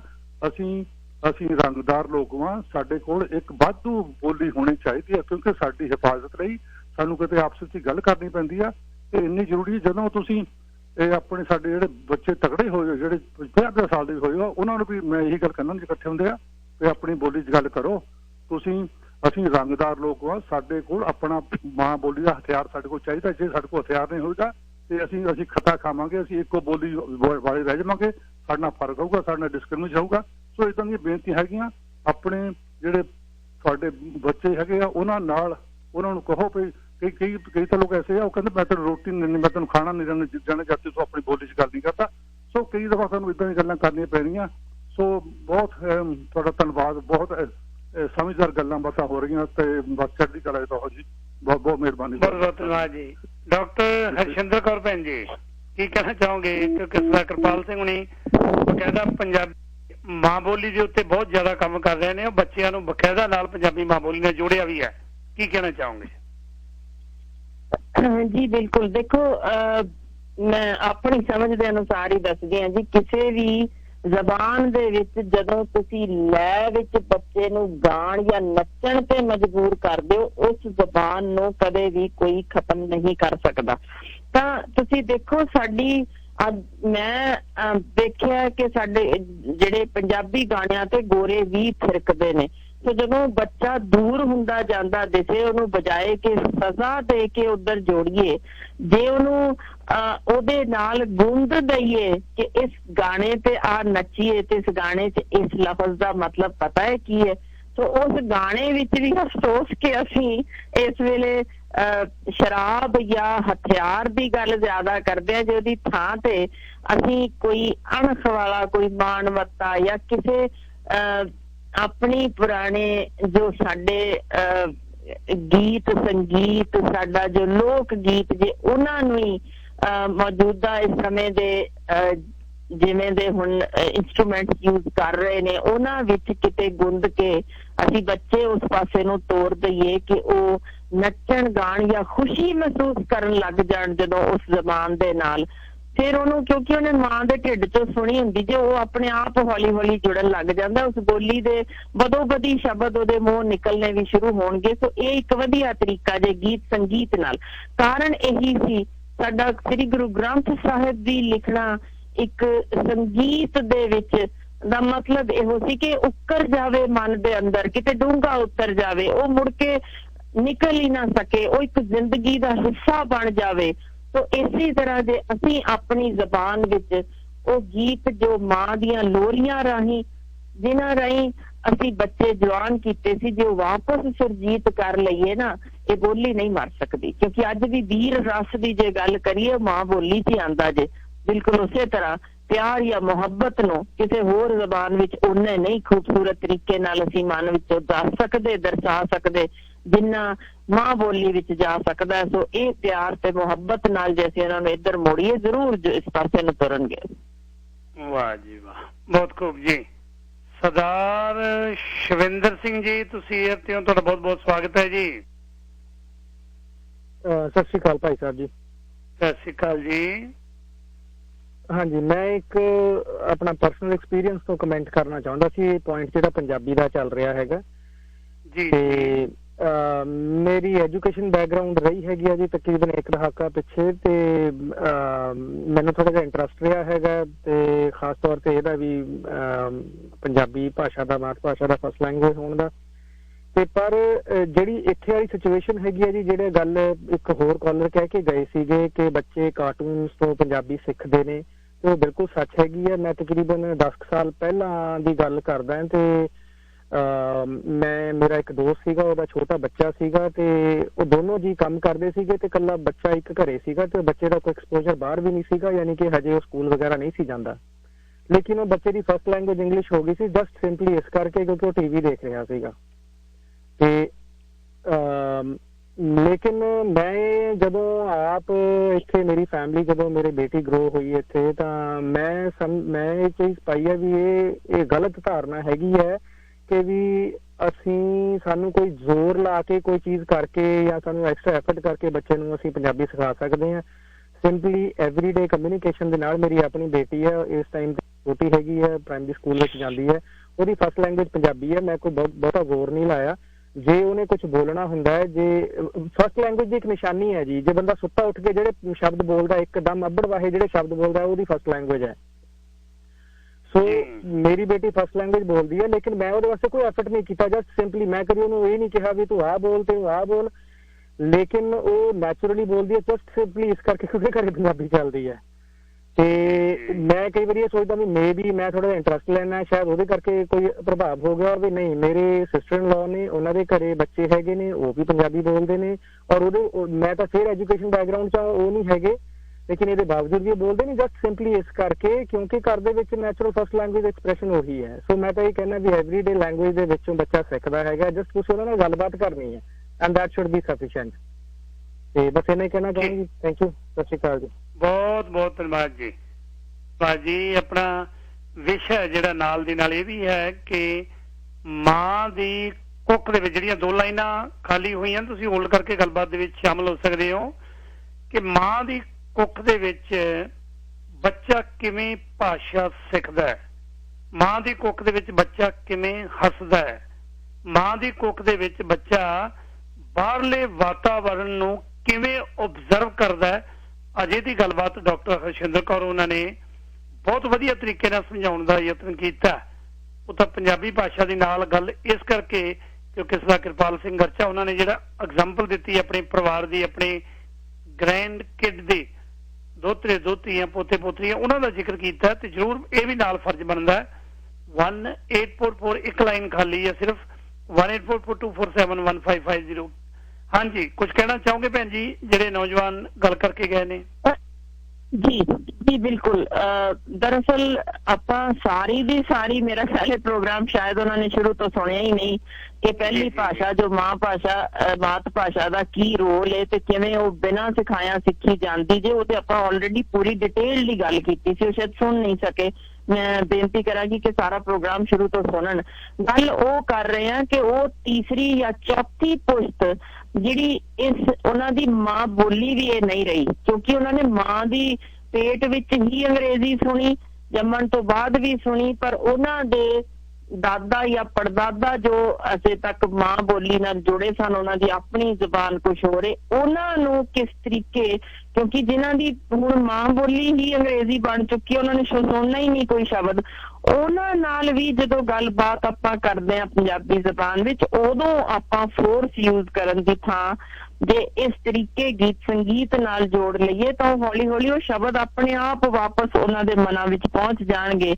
ਕਿਉਂਕਿ ਘਰਾਂ ਵਿੱਚ ਵੀ ਮਾਂ ਉਹਨਾਂ ਨਾਲ ਅੰਗਰੇਜ਼ੀ ਵਿੱਚ ਹੀ ਜਿਨ੍ਹਾਂ ਨਾਲ ਗੱਲ ਕਰ ਰਹੀ ਹੈ, ਉਹਨਾਂ ਦੇ ਲਈ ਪੰਜਾਬੀ ਨੂੰ ਨਾਲ ਜੁੜਨਾ ਔਖਾ ਹੋਏਗਾ, ਪਰ ਫਿਰ ਵੀ ਦਾਦਿਆਂ ਨਾਨਿਆਂ ਲਈ ਇਹ ਸੌਖਾ ਰਾਜ ਹੈ ਕਿ ਉਹ ਗੀਤ ਸੰਗੀਤ ਨਾਲ ਹੀ ਉਹਨਾਂ ਨੂੰ ਜੋੜ ਸਕਣ। ਉਹ ਬਹੁਤ ਵਧੀਆ ਗੱਲ ਹੈ। ਜਾਂ ਜਿਵੇਂ ਕਾਰਟੂਨਸ ਆਪਾਂ ਗੱਲ ਕੀਤੀ ਜਾਂ ਕਹਾਣੀਆਂ ਦੀ ਕਿਤਾਬ ਰਾਹੀਂ ਸ਼ਬਦ ਜਿਸ ਤਰੀਕੇ ਉਹਨਾਂ ਦੇ ਮਨਾਂ ਵਿੱਚ ਵੜ ਸਕਦੇ ਨੇ, ਇਹ ਗੱਲ ਉਹਨਾਂ ਲਈ ਕੀਤੀ ਗਈ ਸੀ।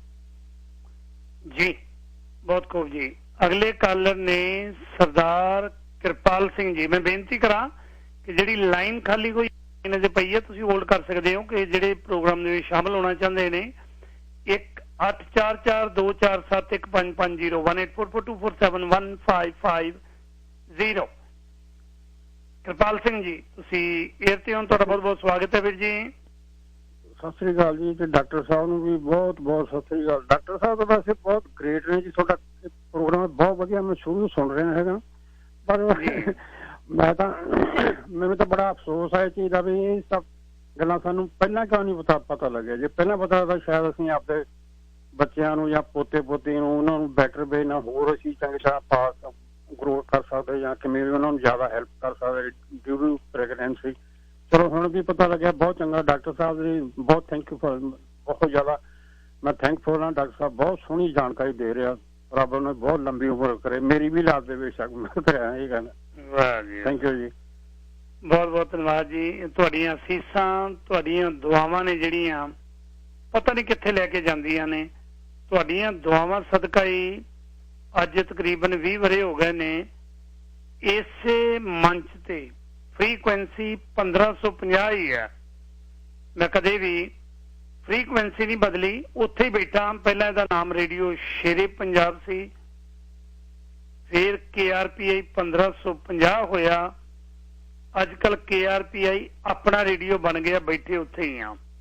ਕਿਉਂਕਿ ਸੱਚ, ਹੱਕ ਤੇ ਇਨਸਾਫ ਦੀ ਆਵਾਜ਼ ਜਦੋਂ ਪਹਿਲੀ ਵਾਰੀ ਸਿਹਤ ਦਾ ਪ੍ਰੋਗਰਾਮ ਸ਼ਨੀਚਰਵਾਰ ਨੂੰ ਆਰੰਭ ਕੀਤਾ ਸੀ, ਡਾਕਟਰ ਪ੍ਰਗਟ ਸਿੰਘ ਭੁਰਜੀ, ਡਾਕਟਰ ਹਰਸ਼ਿੰਦਰ ਕੌਰ, ਇਹ ਪਹਿਲਿਆਂ ਦੇ ਵਿੱਚ ਸਨ ਜਿਨ੍ਹਾਂ ਨੇ ਇਸ ਪ੍ਰੋਗਰਾਮ ਦੇ ਵਿੱਚ ਸਾਥ ਦਿੱਤਾ ਮੇਰਾ, ਤੇ ਅੱਜ ਵੀ ਲਗਾਤਾਰ ਭਾਵੇਂ ਕਿੰਨੇ ਵੀ ਰੁਝੇਵੇਂ ਹੋਣ ਹਮੇਸ਼ਾ ਨਾਲ ਚੱਲੇ ਆ ਰਹੇ ਨੇ। ਜੀ ਡਾਕਟਰ ਸਾਹਿਬ, ਬਹੁਤ ਧੰਨਵਾਦ ਵੀਰੇ, ਤੁਹਾਡਾ ਨਾਮ ਤਾਂ ਬੁਲੰਦੀਆਂ ਤੇ ਹੈ। ਤੁਸੀਂ ਉਸ ਸਭ ਦੇ ਬਾਵਜੂਦ ਮੇਰੇ ਵਰਗੀ ਨਿਮਾਣੀ ਨੂੰ ਥਾਂ ਦਿੰਦੇ ਹੋ ਆਪਣੇ ਨਾਲ ਇਸ ਥਾਂ ਤੇ। ਬੜਾ ਮਾਣ ਦਵਾਇਆ ਜੀ ਤੁਸੀਂ, ਬੜਾ ਸਤਿਕਾਰ ਦਵਾਇਆ, ਤੇ ਮੈਂ ਤਾਂ ਸੱਚਮੁੱਚ ਕਰਜ਼ੇ ਦੀ ਪੰਡ ਚੜੀ ਪਈ ਹੈ ਮੇਰੇ ਸਿਰ, ਜਿੰਨਾ ਕੁ ਪਿਆਰ ਤੇ ਮੁਹੱਬਤ ਸਾਰਿਆਂ ਵੱਲੋਂ ਮਿਲਦਾ ਜੇ। ਇਸ ਤੋਂ ਵੱਧ ਖੁਸ਼ੀ ਕੀ ਹੋ ਸਕਦੀ ਹੈ ਕਿ ਇੰਨੀ ਦੂਰ ਦਰੇਡੇ ਬੈਠੇ ਸੱਤ ਸਮੁੰਦਰੋਂ ਪਾਰ ਕੋਈ ਆਪਣੀ ਧੀ ਕਹਿ ਕੇ ਪਿਆਰ ਕਰ ਦਿੰਦਾ, ਸਿਰ ਤੇ ਪਲੋਸਦਾ ਹੋਇਆ ਮਹਿਸੂਸ ਹੁੰਦਾ। ਇਸ ਤੋਂ ਵੱਡਾ ਕਿਸੇ ਲਈ ਵੀ ਮੈਨੂੰ ਨਹੀਂ ਲੱਗਦਾ ਕੋਈ ਇਨਾਮ ਹੋ ਸਕਦਾ ਹੈ ਕਿ ਉੱਥੇ ਬੈਠਿਆਂ ਕਿਸੇ ਦੀ ਧੀ ਬਣ ਜਾਵਾਂ, ਕਿਸੇ ਦੀ ਭੈਣ ਬਣ ਜਾਵਾਂ। ਇਹ ਬਹੁਤ ਵੱਡਾ ਸਤਿਕਾਰ ਜੇ, ਸੱਚਮੁੱਚ ਦਿਲੋਂ ਸਭ ਦਾ ਧੰਨਵਾਦ ਜੀ। ਅਸਲ 'ਚ ਮੈਨੂੰ ਇਸ ਗੱਲ ਦਾ ਮਾਣ ਹੈ ਭੈਣ ਜੀ, ਦੁਨੀਆ ਬੜਾ ਕੁਝ ਇਕੱਠਾ ਕਰਦੀ ਹੈ, ਕੋਈ ਧਨ ਇਕੱਠਾ ਕਰ ਲੈਂਦਾ ਹੈ, ਕੋਈ ਤੋਹਫੇ ਇਕੱਠੇ ਕਰ ਲੈਂਦਾ ਹੈ, ਪਰ ਜਿਹੜੀ ਅਸੀਸ ਤੇ ਮਾਣ ਕੌਮ ਵੱਲੋਂ ਮਿਲਦਾ ਹੈ ਨਾ, ਜਦੋਂ ਗੁਰਮਲਕੀਤ ਸਿੰਘ ਕਾਹਲੋਂ ਉਹਨਾਂ ਨੇ ਕਿਹਾ ਕਿ ਤੁਸੀਂ ਕਹਿੰਦੇ ਹੋ ਕਿ ਪਟਿਆਲੇ 'ਚ ਰਹਿਣ ਕਰਕੇ ਤੁਹਾਡੀ ਉਹ ਭੈਣ ਹੈ, ਕਹਿੰਦਾ ਨਹੀਂ, ਉਹ ਜਗਤ ਭੈਣ ਦਾ ਖਿਤਾਬ ਹੈ ਕਿ ਸਾਰੇ ਜਗਤ ਦੀ ਭੈਣ ਹੈ। ਪ੍ਰੋਫੈਸਰ ਸਾਹਿਬ ਸਿੰਘ ਨਾਲ ਜਿਨ੍ਹਾਂ ਨੇ ਪੜ੍ਹਿਆ ਹੈ, ਮੇਰਾ ਖਿਆਲ ਹੈ ਵੀ ਦੁਨੀਆ ਇਸ ਗੱਲ ਦਾ ਸਤਿਕਾਰ ਕਰਦੀ ਹੈ ਕਿ ਕੌਣ ਸੀ ਪ੍ਰੋਫੈਸਰ ਸਾਹਿਬ ਸਿੰਘ, ਕੌਣ ਸੀ ਪ੍ਰੋਫੈਸਰ ਪ੍ਰੀਤਮ ਸਿੰਘ ਹੋਣੇ, ਕੌਣ ਨੇ ਡਾਕਟਰ ਰੂਪ ਸਿੰਘ ਹੋਣੇ, ਕੌਣ ਨੇ ਡਾਕਟਰ ਗੁਰਪਾਲ ਸਿੰਘ ਹੋਣੇ, ਕੀ ਦੇਣ ਹੈ ਡਾਕਟਰ ਦਲਜੀਤ ਸਿੰਘ ਉਹਨਾਂ ਦੀ। ਇਹ ਸਾਰਾ ਇੱਕ ਪਰਿਵਾਰ ਹੈ, ਤੇ ਹੁਣ ਇਹ ਪਰਿਵਾਰ 5-6 ਕੌਮ ਦੀਆਂ ਅਹਿਮ ਸ਼ਖਸੀਅਤਾਂ ਤੱਕ ਸ਼ਾਮਲ ਨਹੀਂ, ਬਲਕਿ ਦੁਨੀਆ ਦੇ ਕੋਨੇ-ਕੋਨੇ ਤੱਕ ਜਦੋਂ ਯੂਨਾਈਟਿਡ ਨੇਸ਼ਨ ਦੇ ਵਿੱਚ ਸਾਡੇ ਸਤਿਕਾਰਯੋਗ ਭੈਣ ਜੀ ਜਾ ਕੇ ਆਪਣੀ ਬੁਲੰਦ ਆਵਾਜ਼ ਨੂੰ ਚੁੱਕਦੇ ਆ, ਮੇਰਾ ਖਿਆਲ ਹੈ ਵੀ ਪਹਿਲੀ ਵਾਰੀ ਸੀ ਦੁਨੀਆ ਦੇ ਇਤਿਹਾਸ ਦੇ ਅੰਦਰ ਕਿ ਪੰਜਾਬੀ ਮਾਂ ਬੋਲੀ ਨੂੰ ਉੱਥੇ ਦਰਜ ਕਰਵਾਇਆ ਸੀ। ਇਸ ਗੱਲ ਦਾ ਸਾਨੂੰ ਬੜਾ ਫਖਰ ਹੈ, ਸਾਨੂੰ ਬੜਾ ਮਾਣ ਹੈ ਇਸ ਜਗਤ ਭੈਣ ਦੇ ਉੱਤੇ ਜਿਹਨੇ ਕੱਲਾ ਪੰਜਾਬੀ ਮਾਂ ਬੋਲੀ ਨਹੀਂ ਬਲਕਿ ਭਰੂਣ ਹੱਤਿਆ ਦੇ ਉੱਤੇ ਜਿੰਨਾ ਕੰਮ ਮੇਰਾ ਖਿਆਲ ਹੈ ਪੂਰੀ ਦੁਨੀਆ ਦੇ ਵਿੱਚ ਤੁਸੀਂ ਕੀਤਾ ਹੈ, ਉਸ ਕਰਕੇ ਸਾਨੂੰ ਤੁਹਾਡੇ ਤੇ ਬਹੁਤ ਜ਼ਿਆਦਾ ਮਾਣ ਹੈ ਤੇ ਫਖਰ ਹੈ ਜੀ। ਮੇਰਾ ਖਿਆਲ ਅੱਜ ਦੇ ਇਸ ਪ੍ਰੋਗਰਾਮ ਨੂੰ ਇੱਥੇ ਹੀ ਗੱਲਬਾਤ ਨੂੰ ਸਮਾਪਤ ਕਰਦੇ ਹਾਂ। ਅਖੀਰ ਦੇ ਵਿੱਚ ਭੈਣ ਜੀ ਕੁਝ ਕਹਿਣਾ ਚਾਹੋਗੇ? ਅਖੀਰ ਦੇ ਵਿੱਚ ਭਾਜੀ ਤੁਸੀਂ ਨਾ ਸ਼ਬਦ ਹੀ ਸਾਰੇ ਖੋਹ ਲੈਂਦੇ ਹੋ। ਬੰਦਾ ਗੁੱਸੇ ਵਿੱਚ ਬਹੁਤ ਕੁਝ ਬੋਲ ਸਕਦਾ ਹੁੰਦਾ ਹੈ, ਜਦੋਂ ਪਿਆਰ ਦੇ ਨਾਲ ਕਿਸੇ ਨੂੰ ਇਹੋ ਜਿਹੀ ਮਾਰ ਮਾਰੀ ਜਾਵੇ ਜ਼ਰੂਰ ਭਰ ਜਾਂਦਾ। ਜਿੰਨਾ ਕਿ ਤੁਸੀਂ ਸੱਚਮੁੱਚ, ਮੈਂ ਤਾਂ ਹੀ ਹਮੇਸ਼ਾ ਇਸ ਤੋਂ ਵੱਧ ਕੀ ਆਖਾਂ, ਇਹ ਕਹਿ ਦਿੰਦੇ ਆ ਕਿ ਮੇਰੇ ਪੇਕੇ ਤਾਂ ਉੱਥੇ ਹੀ ਬੈਠੇ ਨੇ ਕੈਨੇਡਾ, ਮੈਂ ਭਾਵੇਂ ਇੱਥੇ ਆ, ਸੋ ਦਿਲ ਤੁਹਾਡਾ ਉੱਥੇ ਹੀ ਮੇਰੇ ਵੀ ਧੜਕਦਾ ਹੈ। ਜਦੋਂ ਵੀ ਕੋਈ ਆ ਕੇ ਕਹਿੰਦਾ ਕਿ ਮੈਂ ਕੈਨੇਡਾ ਤੋਂ ਆਇਆ, ਤੈਨੂੰ ਮਿਲਣ ਆਇਆ, ਚਾਹ ਜਿਹਾ ਹੀ ਚੜ ਜਾਂਦਾ ਵੀ ਅੱਛਾ ਚਲੋ ਬਹੁਤ ਮੇਰੇ ਹੀ ਉਧਰੋਂ ਕਿਸੇ ਪਾਸੇ ਕੋਈ ਆਇਆ ਜੇ, ਬੜੀ ਖੁਸ਼ੀ ਮਹਿਸੂਸ ਹੁੰਦੀ ਹੈ। ਸੋ ਇੱਕ ਅੱਜ ਦੇ ਅਸਲ 'ਚ ਪ੍ਰੋਗਰਾਮ 'ਚ ਇੱਕ ਬੜਾ ਡੂੰਘਾ ਜਿਹਾ ਸੁਨੇਹਾ ਦੇਣਾ ਸੀ। ਵੇਲ ਵਧਾਵੇ ਕੌਮ ਦੀ ਬੋਲੀ ਤੇ ਬੇਟੀ, ਇਹ ਸਰਮਾਇਆ ਕੀਮਤੀ ਕਿਉਂ ਇੰਜ ਗਵਾਉਂਦੇ। ਸੋ ਮਕਸਦ ਸੀ ਕਿ ਜ਼ਬਾਨ ਨਾਲ ਸਾਂਝ ਗੰਢ ਕੇ ਦੱਸ ਸਕਾਂ ਕਿ ਸਿਰਫ ਇਹ ਉੱਥੇ ਤੱਕ ਸੀਮਤ ਨਹੀਂ, ਇਹ ਕਿਸ ਕੇ ਵਿਕਾਸ ਤਾਂ ਕਰਦੀ ਹੋਈ ਹੈ, ਪਰ ਸਾਡਾ ਅੱਗੋਂ ਪਛਾਣ ਜੋ ਸਾਡੀ ਕਾਇਮ ਕਰਨੀ ਹੈ ਤੇ ਸਾਡੀ ਪਿਛੋਕੜ ਨਾਲ ਜੋ ਸਾਂਝ ਗੰਢੀ ਰਹਿਣੀ ਹੈ, ਉਹ ਸਿਰਫ ਇੱਕ ਮਾਂ ਬੋਲੀ ਸਦਕਾ ਹੀ ਰਹਿਣੀ ਹੈ। ਭਾਵੇਂ ਅਸੀਂ 20 ਜ਼ਬਾਨਾਂ ਹੋਰ ਸਿੱਖੀਏ ਪਰ ਆਪਣੀ ਆਈਡੈਂਟਿਟੀ ਨਾ ਗਵਾਈਏ। ਇਸੇ ਕਾਰਨ ਇਹ ਅੱਜ ਪ੍ਰੋਗਰਾਮ ਦੀ ਲੋੜ ਮਹਿਸੂਸ ਹੋਈ ਕਿ ਜਿਵੇਂ ਹੌਲੀ ਹੌਲੀ ਸਾਡੇ ਪਿੰਡਾਂ ਵਿੱਚ ਵੀ ਅੰਗਰੇਜ਼ੀ ਜ਼ਬਾਨ ਵੜ ਚੁੱਕੀ ਹੈ ਤੇ ਉਹ ਫਖਰ ਮਹਿਸੂਸ ਕਰਦੇ ਨੇ ਕਿ ਅਸੀਂ ਪੰਜਾਬੀ ਦੀ ਥਾਂ ਅੰਗਰੇਜ਼ੀ ਬੋਲ ਰਹੇ ਹਾਂ। ਪਤਾ ਨਹੀਂ ਲੱਗਦਾ ਕਿ ਕਿਵੇਂ ਉਹਨਾਂ ਨੂੰ ਸਮਝਾ ਸਕਾਂ ਕਿ ਭਾਈ ਤੁਸੀਂ ਇੱਕ ਵੱਡੀ ਭੀੜ 'ਚ ਗੁੰਮ ਹੋ ਜਾਓਗੇ, ਤੁਹਾਡੇ 'ਚ ਕਿਸੇ ਨੂੰ ਕੋਈ ਇੰਟਰਸਟ ਨਹੀਂ ਰਹਿਣਾ, ਤੁਸੀਂ ਖਤਮ ਹੋ ਜਾਓਗੇ ਉਹਨਾਂ ਵਿੱਚ ਜਾ ਕੇ, ਜਿਵੇਂ ਅਨੇਕ ਜ਼ਬਾਨਾਂ ਹੋਰ ਖਤਮ ਹੋਈਆਂ, ਅਨੇਕ ਸੱਭਿਅਤਾਵਾਂ ਮੁੱਕ ਗਈਆਂ। ਪਰ ਅਸੀਂ ਇਹ ਸੱਭਿਅਤਾ ਖਤਮ ਨਹੀਂ ਹੋਣ ਦੇਣੀ, ਕਿਉਂਕਿ ਅਸੀਂ ਸਿਰ ਵਾਰ ਕੇ ਇਹ ਇਤਿਹਾਸ ਸਿਰਜਿਆ ਸੀ। ਇਸ ਲਹੂ ਨਾਲ ਸਿੰਜੇ ਬੂਟੇ ਨੂੰ ਅਸੀਂ ਕਿਸੇ ਵੀ ਹਾਲ ਵਿੱਚ ਮੁਰਝਾਉਣ ਨਹੀਂ ਦੇਣਾ। ਸੋ ਅਸੀਂ ਤਾਂ ਇਸ ਜ਼ਬਾਨ ਦੇ ਨਾਲ ਜੁੜ ਕੇ ਹੀ ਜਾਨਾਂ ਦੇਣੀਆਂ ਜੇ, ਬਸ ਇਹੀ ਸੁਨੇਹਾ ਦੇਣਾ ਸੀ। ਬਹੁਤ ਧੰਨਵਾਦ।